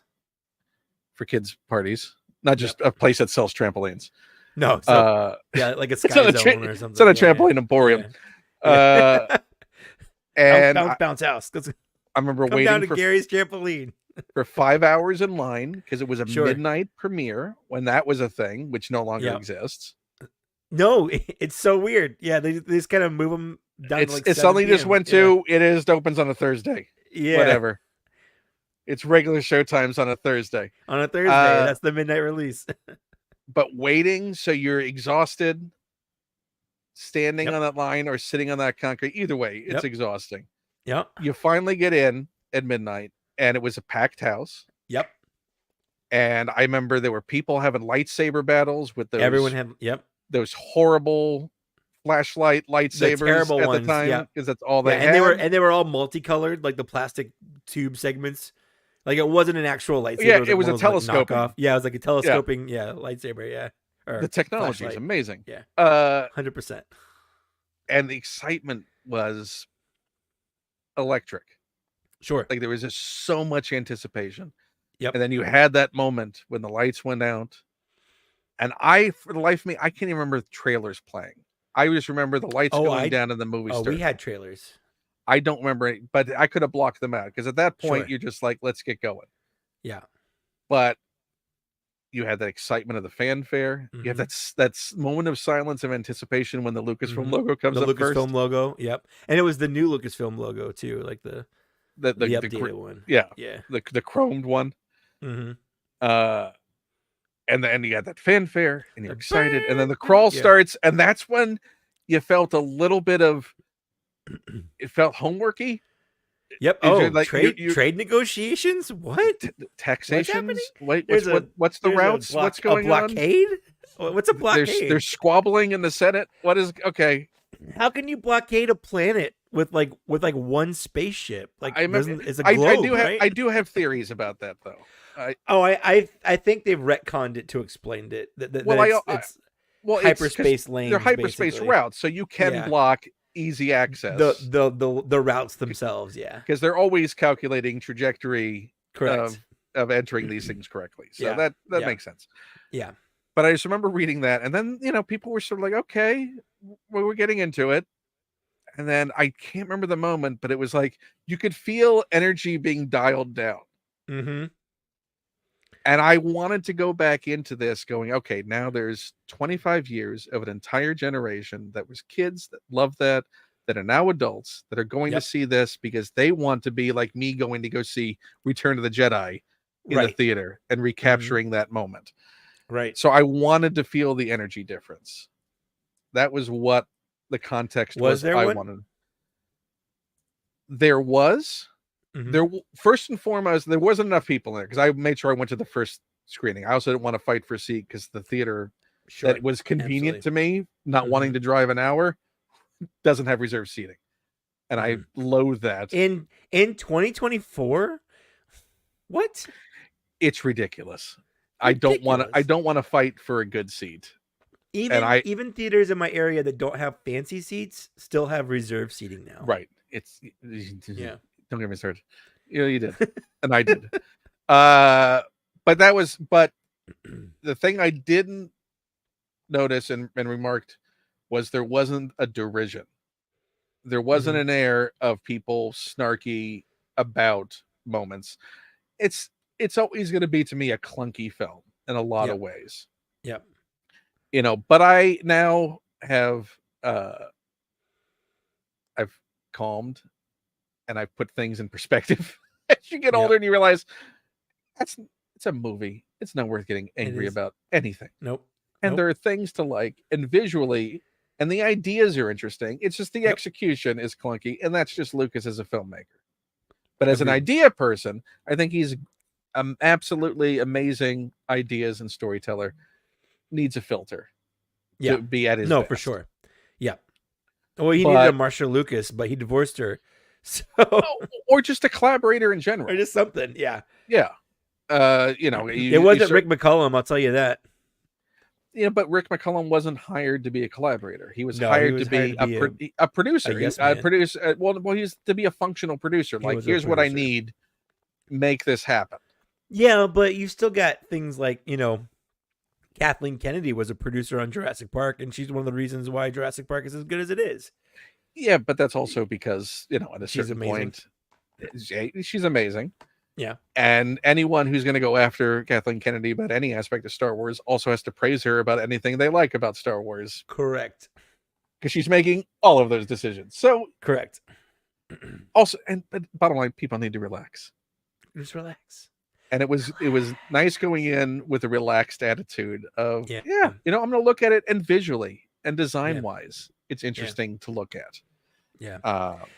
I'm saying, for your context, if you haven't seen it since that original release, I would go just to get a context of what the audience vibe is. Well, it's playing like this whole week in my area, so I've got options. So we'll see. I was gonna go see a movie tomorrow, but I think we're gonna see it was like Boy Kills World or something. We're opening Deadbolt and Mars. Oh, look at that. Go up. Those are definitely some pod racers. But look at how great the paint job, the sculpts are on these. Was the one on the left supposed to be kind of an amalgamation of the guys from Wacky Racers, like the dog and the evil guy kind of mixed together? You mean Dastardly and Muttley? Dastardly, that was it. Dastardly and Muttley. Maybe. I mean, there's certainly elements of Wacky Racers to these. There was. Muttley, I think you're getting it just because of A, the long snout, and B, the goggles. Mm-hmm. Yeah, I think that's what it is. Maybe he's supposed to be a Muttley. Yeah. What I love about these is that really in the original releases, we got 2 of the pod racers. We got Sebulba, and I think we only got 2 others in the original episode 1 of the racers. Yeah. Oh, so I think we got the one that came with the pit droid. Yes, I was literally just looking at a list of episode 1 toys that came out originally. Or Audie Mandrell. Or Mantel. Barbara Mandrell. That's it. I think maybe Ben Quadraneros, but I don't know. I don't know. No, Ben, that, in fact, you're going to see him in a second. He didn't come out until TVC. Oh, really? It was a vintage collection in 2011. Wow. That's what it was. It was Gazgano. Gazgano was one.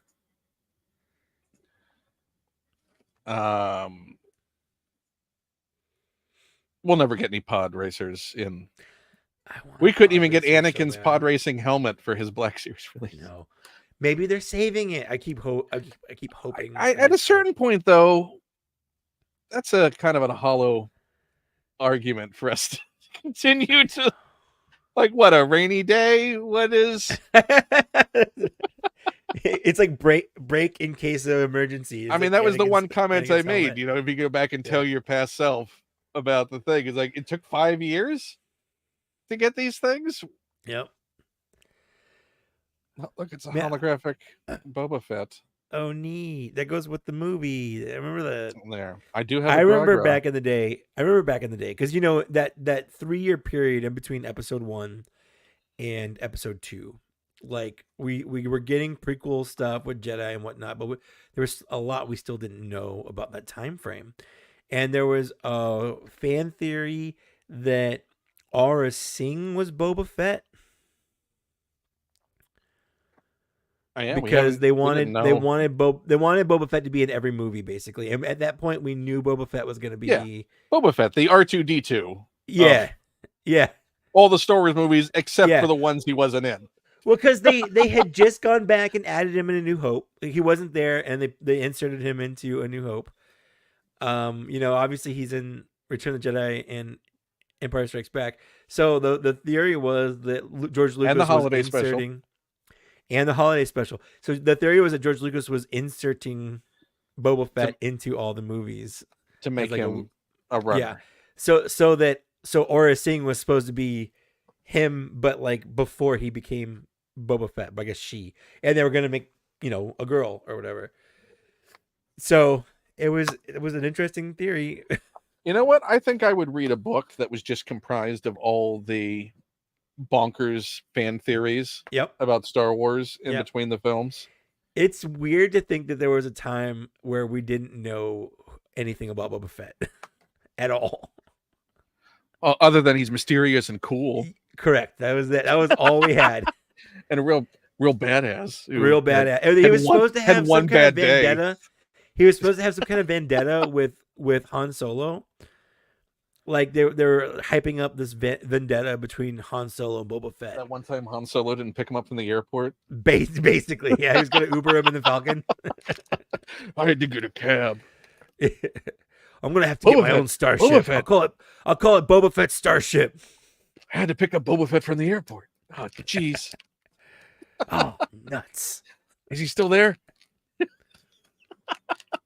Leave me a good rating. They're going to drop me. I didn't have any cash. Needed to gas up the Falcon.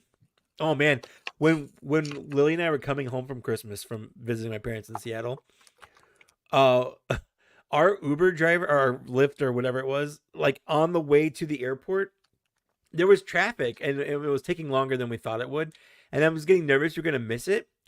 And she pulls off the freeway and gets gas. What? During our ride, I'm like, what are you doing? And on top of that, Hold on, I need to do some banking as well. No, she did. What? She was like, oh, I don't keep money in this account, so I got to move money from savings. So we're in the car. She's on the car on her phone, calling the bank and moving money to savings over the phone tree. What? Oh, I pressed the wrong number. Hold on, I got to go back to the main menu. It was wild. And I was, my blood pressure was just skyrocketing. Well, then you needed to swing by her apartment. She forgot something. Oh, she forgot she got to. It was wild. And she also. And then she left her kid at the arcade. She had music playing, and I guess she assumed that we knew it because it was like country music too. And she's like, no, that's your time to sing. And I'm like, what? I don't know this song. Why would I sing it? Like, I don't want to talk to you. You were having just give me to the real airport. Richard Curtis moment, and you were not accepting it into your heart. I didn't want it. I just wanted to get to the airport. Here's your part. Miss my flight. Yeah. Lean in. It was awful. It was the worst ride to the airport I've ever had. Look at that. Look at that little snout. Look at the goggles. Isn't that what he makes before he dies in an explosion? This is the second appearance of Howard the Duck on film. Yeah, but this time 100% less duck boobs. But those are great little goggles. Look, they could get goggles on him, and they couldn't get him on tech for that first figure. Come on, Hasbro. Come on. But here's your Muttley. There we go. It looks like Muttley. That's what I'm saying. I like his pipe. Like he's gonna beat someone with it. Well, look at those. Look at the sculpting on this thing. The So the eyes good. and the goggles. Yeah.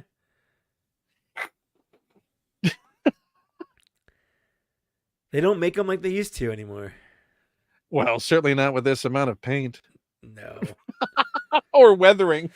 I will give that to older Hasbro toys, man. They definitely have on that. What exactly is going on with that? Well, as part counts go up, something's got to give because it costs more money to make toys now. Than I still would love to know the breakdown because we're taking of this on faith. Yep. And we don't know what the preservation of profit margins is on any of this. Sure. And I'm not blaming the people developing these figures because they Nope. don't control. They don't control that. Or Clegg Holdfast. Classic Clegg Holdfast. A difficult figure. Any figure in this friggin' line is difficult to get. This The legacy collection. Yeah. That's the Darth Sidious on his little walkie mobile. Yeah. That I got. Do not have Rum Slag. You recognize Rum Slag from the half second in the Phantom Menace? With his little he's like shuffling. head. He's like shuffling through Mos Espa, right? Yes. Yes. With his skull head inside his. I mean, it's a cool looking figure. Did you like how he turned the package with the belief that you could see the side of his face? If I did, please a little bit more. I can almost tell. Look! Oh, look! Oh, you want to see the back what? Oh, and the Build-A-Droid. Why can't we have Build-A-Droid? If we can have Build-A-Figure in the Marvel line, why can't we get Build-A-Droid back in? No, I'm glad. I'm glad we don't. I'll be honest. Why you're buying those lines anyway? You're getting everything. That's the thing. Is I'm buying them. I'm buying full waves like that because I want to, but I don't want to feel obligated. I don't want to feel obligated to.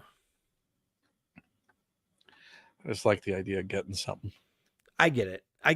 And I on some level I agree.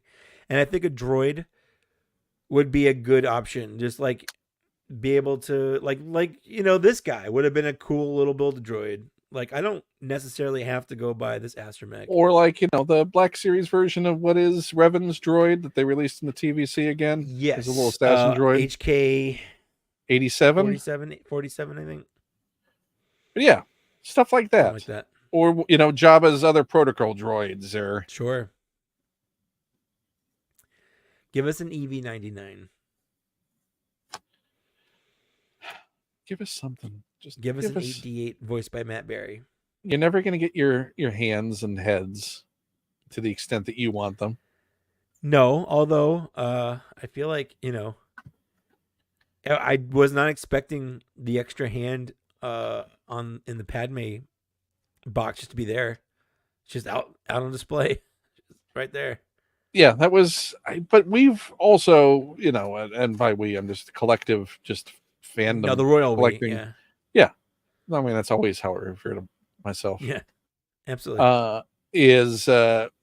We've created mythology in all these narratives and rationales that have largely never been confirmed. Well, yeah, like so we're like, Lucasfilm doesn't like floating limbs in their packaging, or Hasbro can't do Slave Leia anymore, or whatever. Like, yeah, all these things we've never built been up, confirmed. Yeah, and they're never saying anything. Yep, and it would be nice if they did. I mean, the Leia thing just comment on it. Just say if you can't do it. I'm gonna want to go. Okay, you get it. I think there was a statement that Patrick made one time where he said something very safe and generic, like I'm not aware of any stipulations. I'm not aware of Star Wars. Yeah, I'm not aware of this entertainment expression. I hope he's having a fun time on. I think he's been reclassified as an entertainment expression. He's my favorite entertainment expression. Someone did a video on Instagram. I'll send it to you. It's pretty funny. It's like it was Patrick's. It's a super cut of Patrick. It's like it was titled like our first May 4th without Patrick, basically, and it was pretty funny. Is it just reaction shots of Chris? I want him to be just relaxed and like having like a cocktail. Yeah, not having to be on. Like, don't make him. He obviously does not want to be unless he does, and that's and then that's fine. I would just love to know that he does enjoy it. Like blink twice if you're being held here against your will. Hell, blink once. Or just blink it all. How do you get that around his head? That is a good question. I don't know what is the picture. Is it even on the picture? Yeah, it's in the picture. I mean, it's rubbery. It's not a plasticky. Stretch around. Yeah, but do you want to stretch it? It's old. I mean, what do his eyes tell you? What do you think? Oh my goodness! Look at the paint on that, though. Yeah, that certainly is a look. He kind of looks like a Muppet. Like he looks like he'd be related to Sam Eagle. I do not find that funny. like he could be like an alien cousin. An alien Sam Eagle. Yeah. You are all weirdos. I mean, I think you're supposed to squeeze it around. I think I'm going to take my time later and do it. Right now, I guess he's just in casual goggles up look. Yeah, he's got him up so he can see. And He doesn't hey, need him down. I'm one leg closer to this droid. Oh yeah, baby. It's always annoying when you get the limbs before the torso. Mm-hmm. Like, at least with the torso, if you get additional pieces, you can just start having the joy of attaching them. Yeah. But if you haven't claimed, what is this?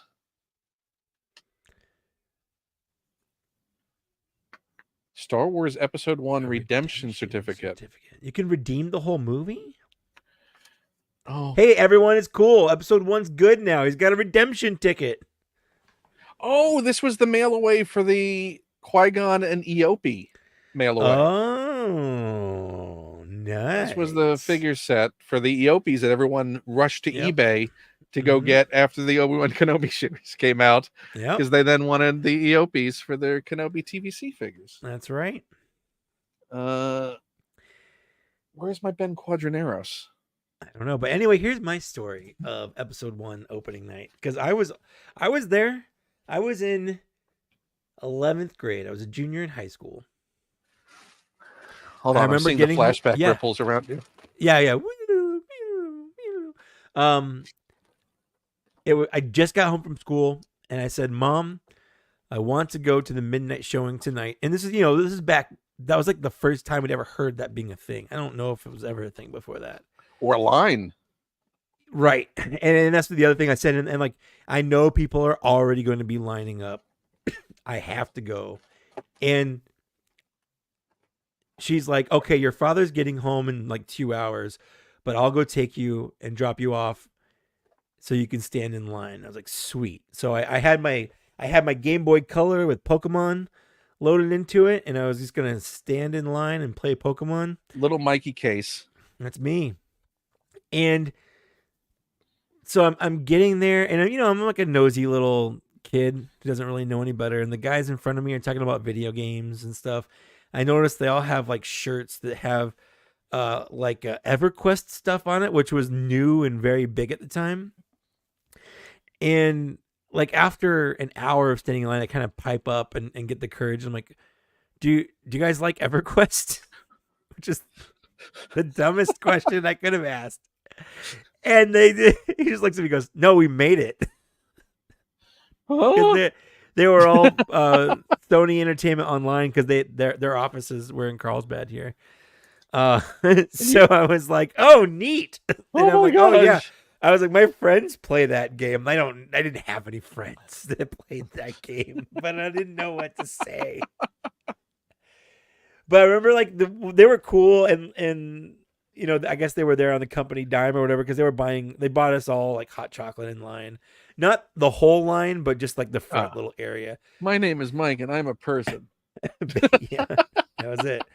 But yeah, so it was midnight. My dad and I, we go in, we're excited, just like you. You had the energy, everyone's buzzing and pumped and everything. And they being like the first midnight showing, they didn't think about the AC because I guess it was on a timer. So yes, there was no air conditioning. I remember being so hot. Nothing like boiling during a movie that turns out to be super awkward. Boiling nerds of various levels of hygiene. With that May heat, right? And many had already been waiting in line for hours. Yeah. I got in line at like 3 p.m. So that was a while. I bet there were quite a few folks that were near heat stroke. Yeah. I remember it being mostly clouded over, so it wasn't that hot, but it wasn't not hot. And we're also in Southern California. And it was in Carlsbad, so it was like right on, like the ocean is right there. So also that was the tail end of the era where people didn't drink water. Correct. Yeah. So if you didn't save money for that, so for the refreshments. Oh no. Yeah, you were host. Oh yeah. Mahonic. Mahonic from Malastare. Lil Mahonic. Oh, Mahonic. The Danny DeVito of Oh, for Malastare sure. Yeah. from It's Always Sunny. That Yeah. one. But let's see. Oh, and so the movie starts. Same thing as you. Maybe 15 minutes into the movie. I don't know where Qui-Gon and Obi-Wan were. I think they were still on the spaceship. And my dad leans over to me. He's like, "This isn't a very good movie." And I was so mad at him for saying that.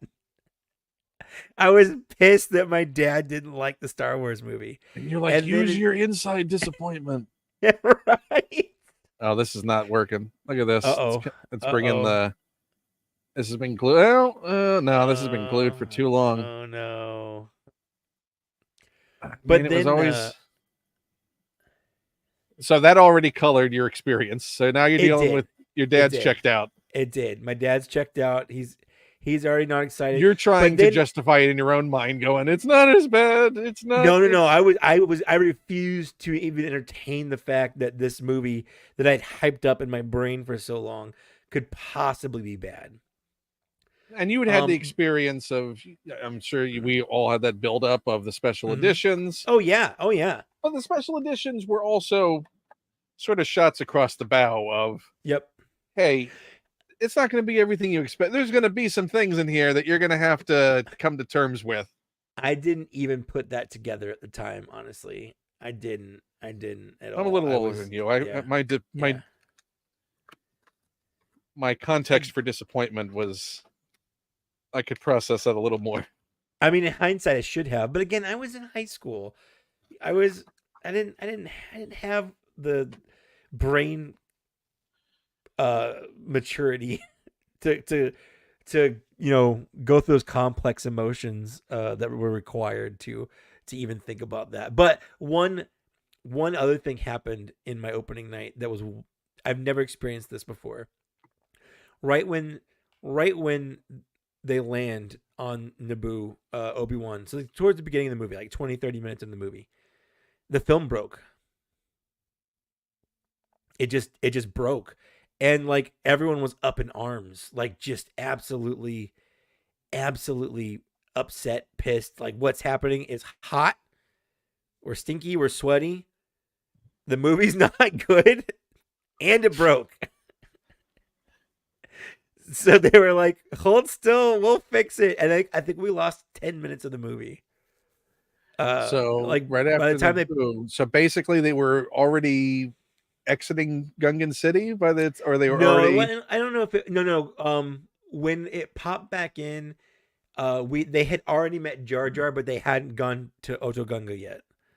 So I was like, who's this guy? Where did he come from? Surely there's an explanation for why he's acted like this. Nope. That's just how Jar Jar is. How great the paint is on this thing. Yeah, I like the sculpting of that suit a lot. I like his legs. I mean, there's so here's the thing. Why is he a Reese, but he's not a Reese? Like, why do he's from Malastare. Is he a Gand? I don't think he's a Gand. No. I don't know. But a Reese is a Gand, right? Am I? Reese. Hold on. Because that's the Jabba's Palace alien. Yeah, it was a Gran. Where do Grans come from? See, now I'm just super curious about all this. Oh, they're from Malastare. Okay, so Grans are from Malastare. Okay. So that's just the name of the aliens that live on Malastare. Is Grans. I do have the most tragic figure in the pod race.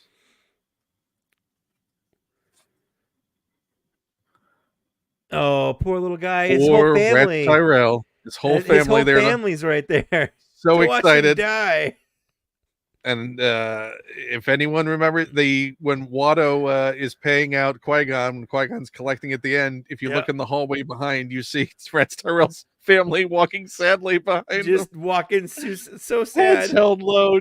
Yeah. Oh It's those man. little beats and Yeah. character debut, never before offered as a figure. And also the moment you're going to capture on his card. The moment of his death. That's hilarious. Oh, look, we got a Pitroid with him too. Yeah. Well, of course, because that was back in the day when they had a small Imagine character. if Anakin had come with a Pitroid Yeah. or It anything like just that. makes That would- sense. And it's Look not at like this. they don't have the Pit Droid mold already. This was an entire Phantom Menace wave for TVC that came out. Rats Tyrell, Naboo Royal Guard, Darth Maul, Dauphe Dauphine, the Moidian, the stunted slime that should never be in his sight again. Yep. Queen Amidala, Obi-Wan Kenobi, Anakin Skywalker, Qui-Gon Jinn, Quinlan Voss, and the card back for him is hilarious because it a super blurry attempt to sitting? capture Yeah. the little Yeah. scene of him sitting in the back of Phantom Menace. Yep. Darth Sidious, Ben Quadraneros, who we'll see in a second, and the battle droid.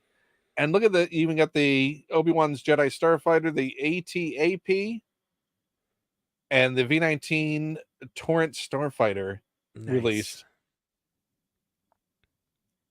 What a golden age. What a tragic character. So true. See, it's worth it to see on the big screen again, just to see them fully large, sad. Have you seen the deleted scene of them, like him meeting his family in the hangar beforehand, and they're all excited and crowded around him? I don't remember that deleted scene. I just remember the one with Anakin fighting Greedo.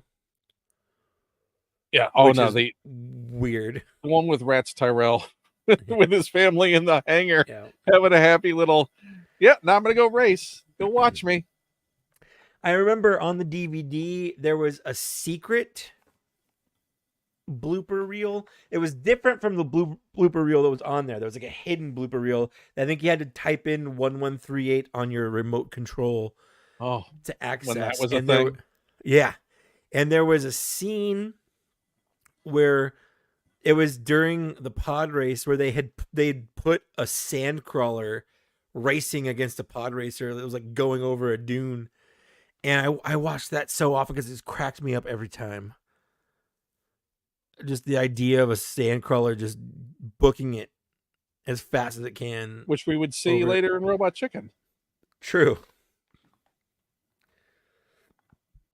Oh, I can hear this. I can smell this plastic really heating up. The point you got to be careful of is when you can smell the cardboard start to. I watched the Phantom Menace purely so many times in theaters. Like it was seriously like 10 times purely for the Darth Maul Qui-Gon Obi-Wan fight. Like I would sit through the entire movie. Well, that was me in Titanic. Yeah. I want to see the ship sink again. I'm a Titanic fan as a kid. I just want to. This is cool for me. I'm losing his hat. I was so good up to that. No. Come on. No. It's just battle damage now. I mean, of all the characters, poor Rats Tyrell just can't catch a break. Nope. You messed up his card. His family doesn't have a provider anymore. His name is Rats. His whole life's just been shit. Poor Rats Tyrell. Which of all the pod racers, if you could get one in the Black Series, which would you want? I mean, outside of Sebulba. I was gonna say outside of Sebulba. Because that's a given to get I love Ben Quadraneros. I just do. There's something about him. Like he's just like a happy-go-lucky bumblebee of a character.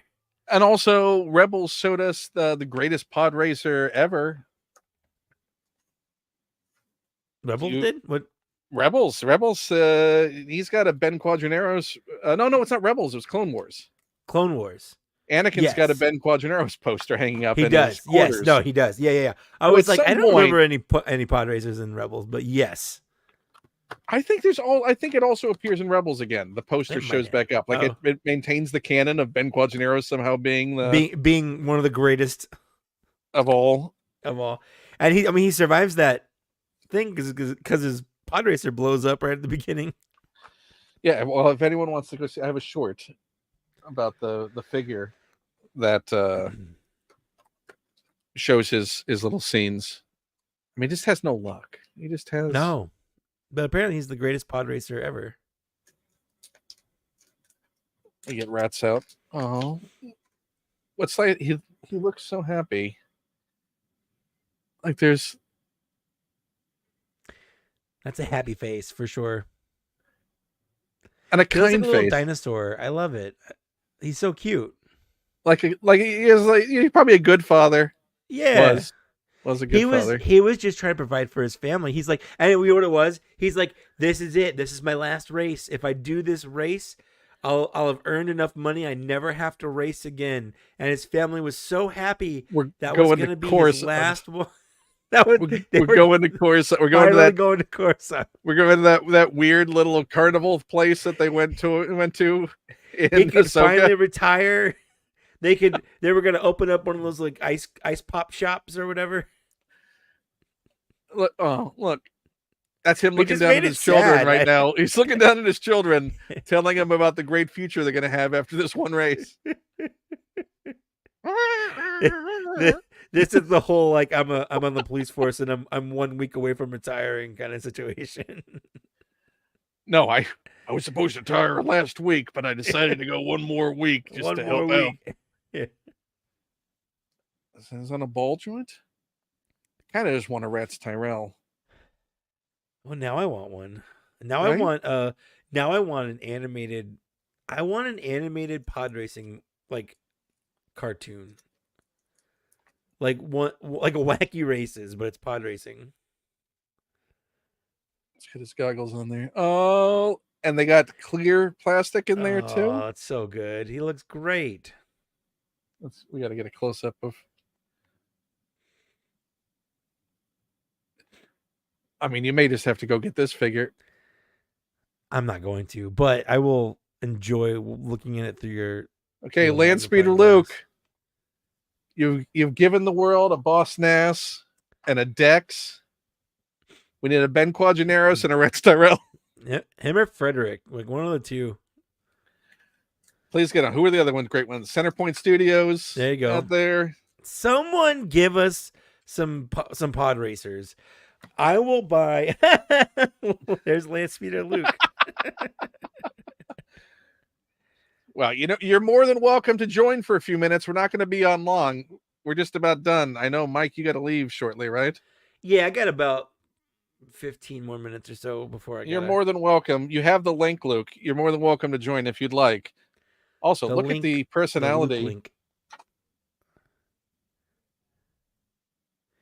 I definitely want more pit droids in the Black Series. Can we make pit droids the new Mandalorians? I want just put them in everything. Pack them in smaller figures.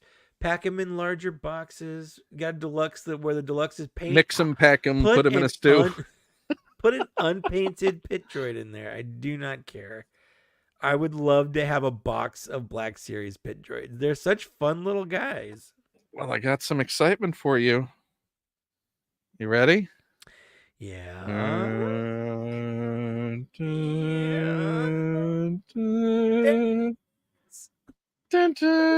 Boom, boom, boom, boom, boom. I just love him so much. And his poor little pit droid. Character debut. Was it his where the pit droids got sucked in? No, that was wasn't that the duck one? That was the duck one. Yeah. Yes. Wait, we just opened him. What the hell was his name? His name was Guo Duo. Yeah, Guo Duo. Guo Duo. Mars Guo. Mars. I knew it was Guo. Yeah, I couldn't remember the rest of it. Oh, I was saying, well, now that Luke is here, Luke, we're getting that Darth Sidious. Luke. I don't think we're gonna get him. He's the Lobot to Sidious. We need you to get on a Mazamita Love With that or tongue. without tongue, that's your choice. I love But that tongue. get it? Because he's a politician. Get it? Yeah, he's got a forked tongue. Yeah. That guy 100% knew that Palpatine was a Sith Lord. I'm- Like, there's no way he didn't know. Yeah.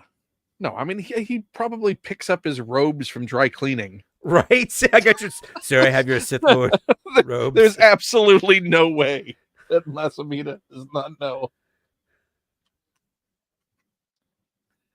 Unless he's the dimmest bulb in the Senate.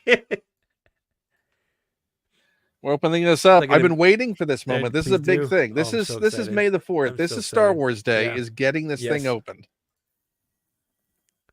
You know how long I've had this thing? Almost how long? a year. I don't know. Almost a year. And this is sad. This is the time.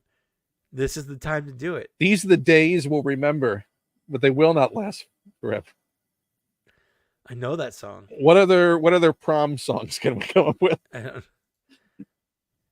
What was your prom song? Angel of Mine. That was our prom song. I'm trying to remember what ours was. Maybe These Are the Days? These are the days. Come on. Oh, come on off, Ben. Come on. You got it. Take it slow. Don't Take it rush slow, it. Ben. Don't rush it. You got this, Ben. Stay on target. We've cleared Ben. We've cleared Ben. No matter what happens now. No, you've got a whole Ben. Also, that's actually further insult you to know Rex what? Tyrell. Here's the thing. What if this is the Ben that Han Solo and Leia named their kid after? The greatest pod racer to ever exist. You never thought. Also, Ben Quadraneros Solo. What if this is the Ben that Obi-Wan decided to take his name from? That's it. Because he saw that poster hanging on Anakin's wall. I'll be Ben. Don't forget, Obi-Wan didn't see the pod race. Kenobi. Damn it. That's my last name. Hey, you named Ben after that pod racer? Yeah. Yes, I am after the pod racer. Yes. What is pod racing again? You race what now? Oh, that's what Anakin used to race. Also, I love watching what a jerk both Qui-Gon and Obi-Wan are in Phantom Menace. Basically, just calling Jar Jar an idiot. Oh, 100%. And Obi-Wan straight up saying, "What are you bringing this trash kid on our ship for? Yep. You pick up garbage everywhere, Qui-Gon. What's your deal?" He's a person, and his name is Anakin. You know what now? It's pretty fucked up that they never went back and got his mom. I'm just saying. It is that they left in the first place. Right? You're like you couldn't like roll the chance cube again. Do that. Yeah, like, you already rigged the game. You already the first finagled. time. Yeah, you cheated your way into stealing Anakin from his rightful owner. And you couldn't have pushed a little bit further. Like Shmi must have been thinking it, right? Like there must have been side looks at Qui-Gon. Yeah, like, and you can't tell me that there wasn't a thing between Shmi and Qui-Gon. Like there were looks. And maybe that's why. You maybe mean someone Qui-Gon's checking to make sure that Anakin's gone to sleep before on that last night in Moscow. Maybe Qui-Gon's like, I can't pick up another one. I mean, he is a non-traditional Jedi, and that's true. He's got attachments for days. This is how you reach out to the living force.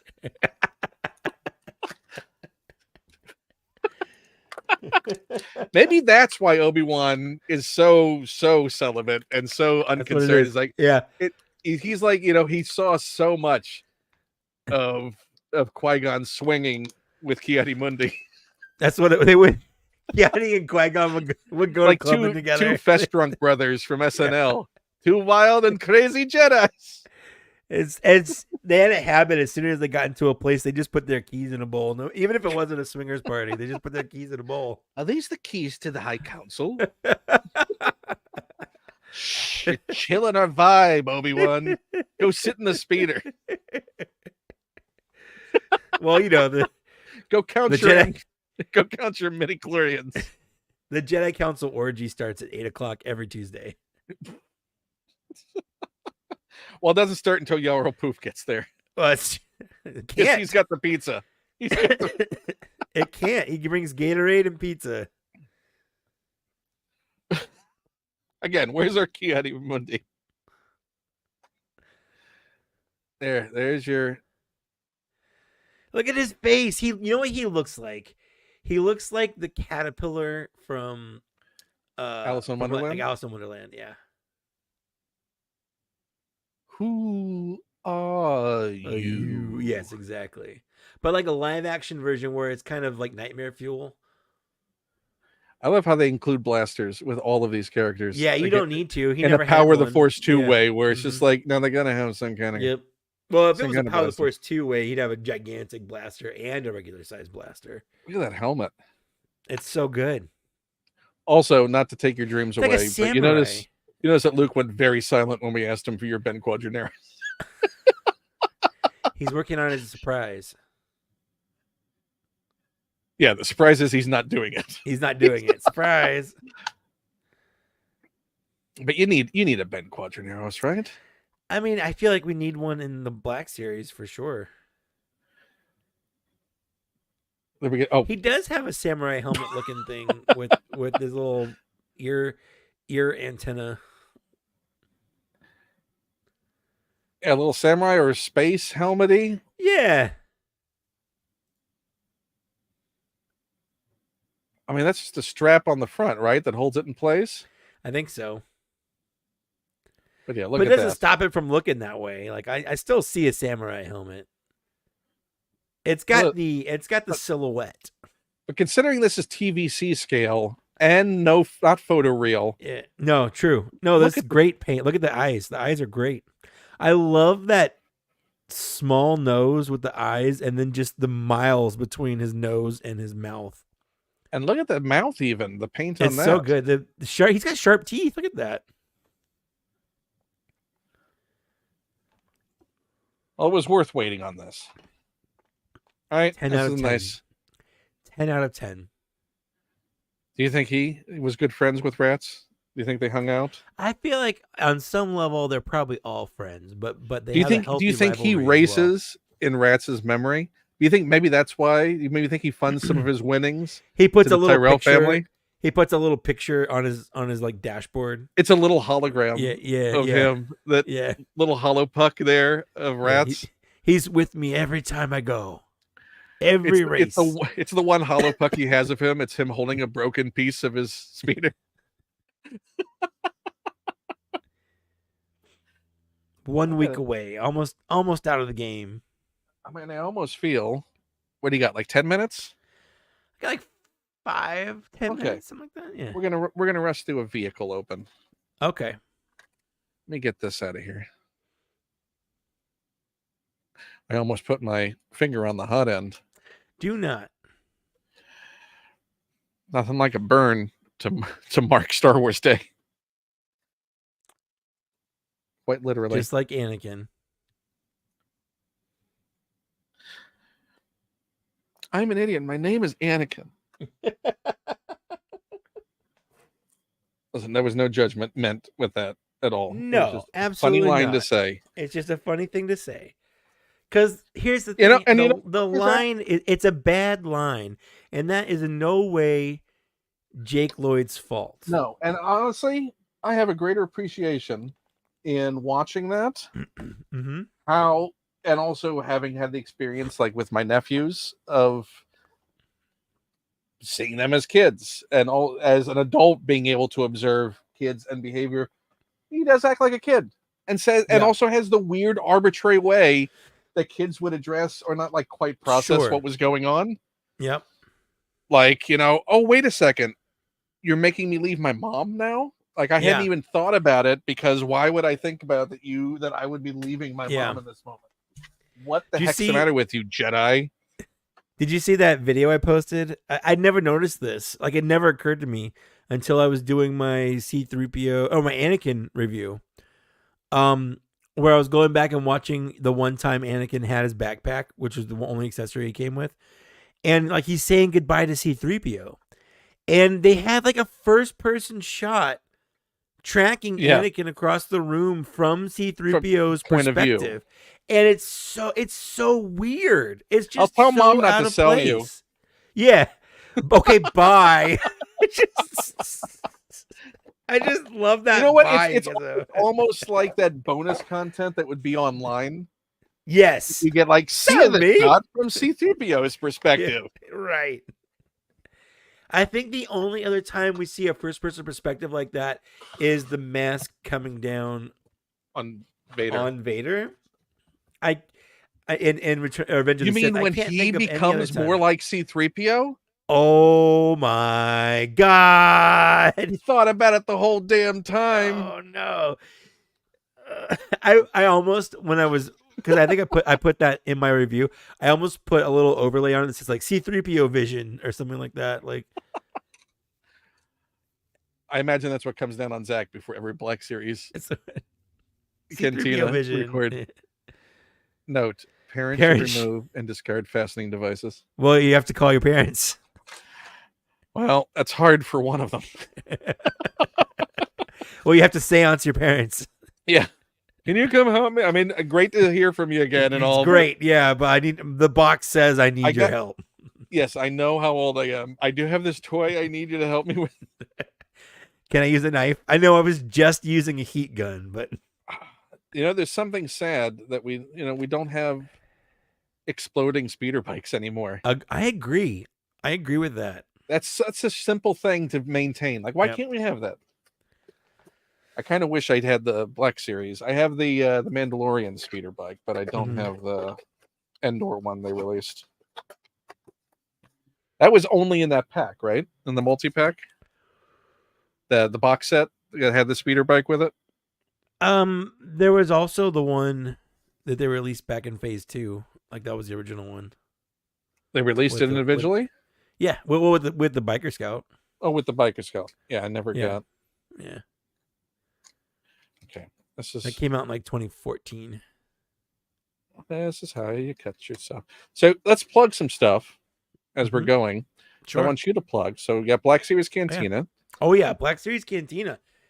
Check us out anywhere you listen to a podcast, or if you want to go to our YouTube channel. Although just keep in mind, we only post things on YouTube unless you're a Patreon member, in which case you can see everything. Or a guest. I can guarantee you there were two really great episodes of Black Series Cantina that you can go listen to now. One of which you can watch. That's true. Anyways, Black Series Cantina. I do it every other week with my co-host Zach, who's also been on Ken's channel. He's a nice guy. He's not a cool guy, but he's a nice guy. He loves a good surprise. He does love a good surprise. Absolutely.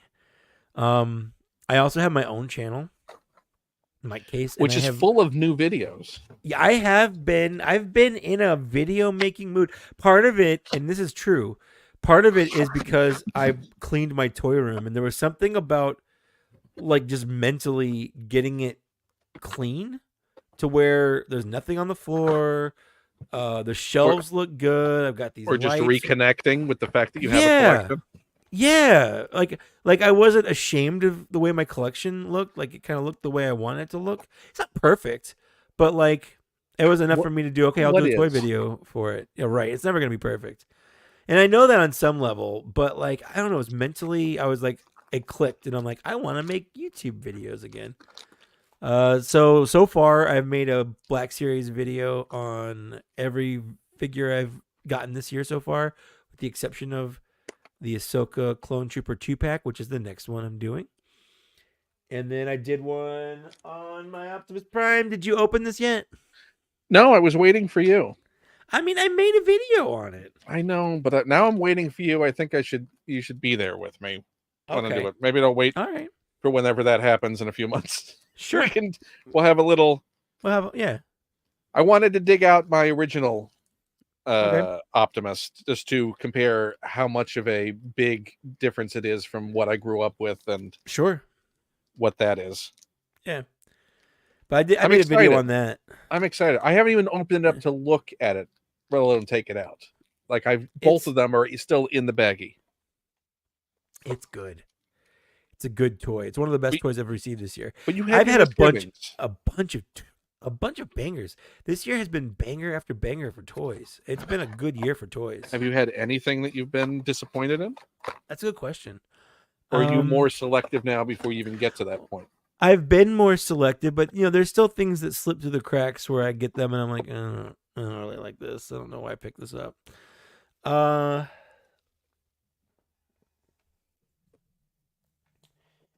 Were I to choose?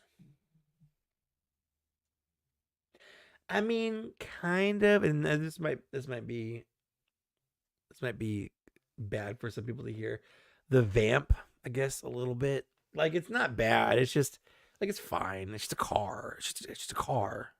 Do you think you've reached your saturation point on classified? I'm reaching it with classified for sure. Just because you've gotten your favorites? I think that's the big, like, once you have to put the other part on first. Oh, it locks it in? Yeah. It's been so long. I know, but I've done that so many times. Like, there we go. That locks in there. Yeah. There you go. Yeah, I think so I'm reaching the point where I just don't know what figures they come out with next, where I'm like, that's what I want. That's what I need right there. Oh, I can tell you one. Go ahead.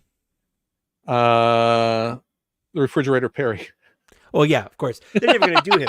They're never going to do a refrigerator. They're never going to do the fridge. They're not going to do the fridge. How do we know? Really? How do we know? If they did, there's not an army. No army could keep me from getting that figure. I mean, come on. They've gone this far. Let's get the fridge. I'm not saying there are no figures. We got a Jinx. We got the rest. We got all. You're all right. No, we need a big lob. We need a Law and Order. I need Road Pig. I think has been name dropped, and so I need a Road Pig.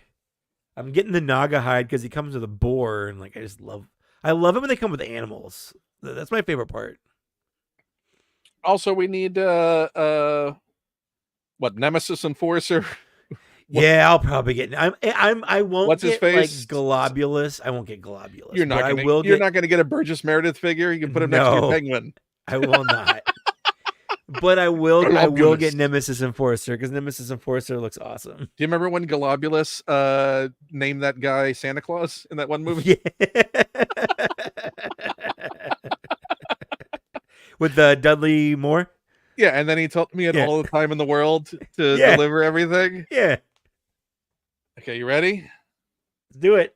3, 2, 1. Brilliant. Beautiful.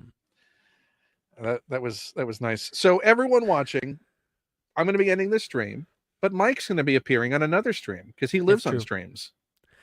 I live on the internet right now. You're going to be over on Dan Larson's live stream, which you're now the locked in co-host, right?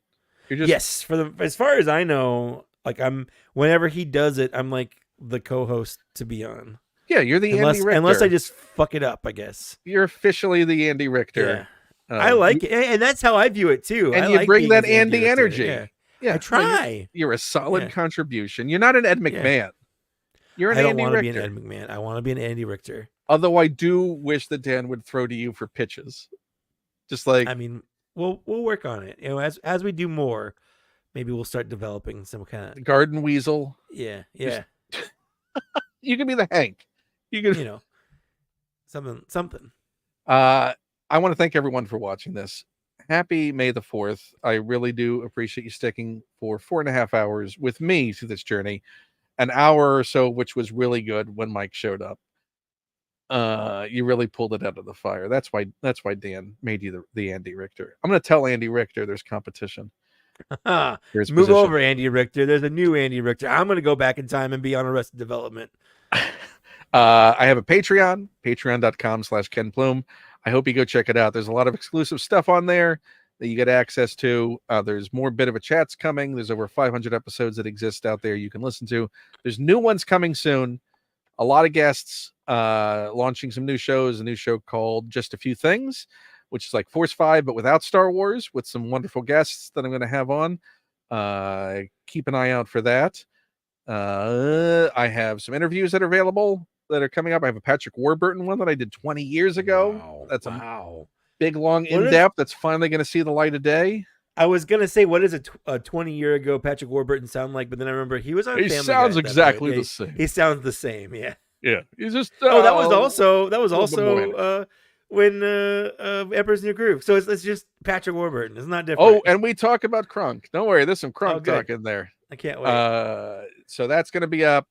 If you would like to also support, there's a tip thing below. There's an Amazon wish list that there's stuff on there. It'd be swell. It'd be nice. I like surprises. You can go check that out. But thank you very much for joining me. Thank you, Mike, for joining me. I really appreciate this. Invite.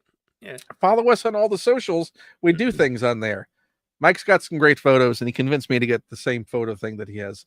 He's on the light side. I'm on the dark side. I shoot with the black background. He shoots only with the white. True. I used to shoot with the black. Yeah. And also go follow Lance Peter Luke, because he does cool things, and maybe you can ask him to do a Ben Codgeneros. Thanks, everybody. Bye. Bye. I forgot I was about to leave studio instead of end stream. So that's how little I've done. I've done the opposite when we do.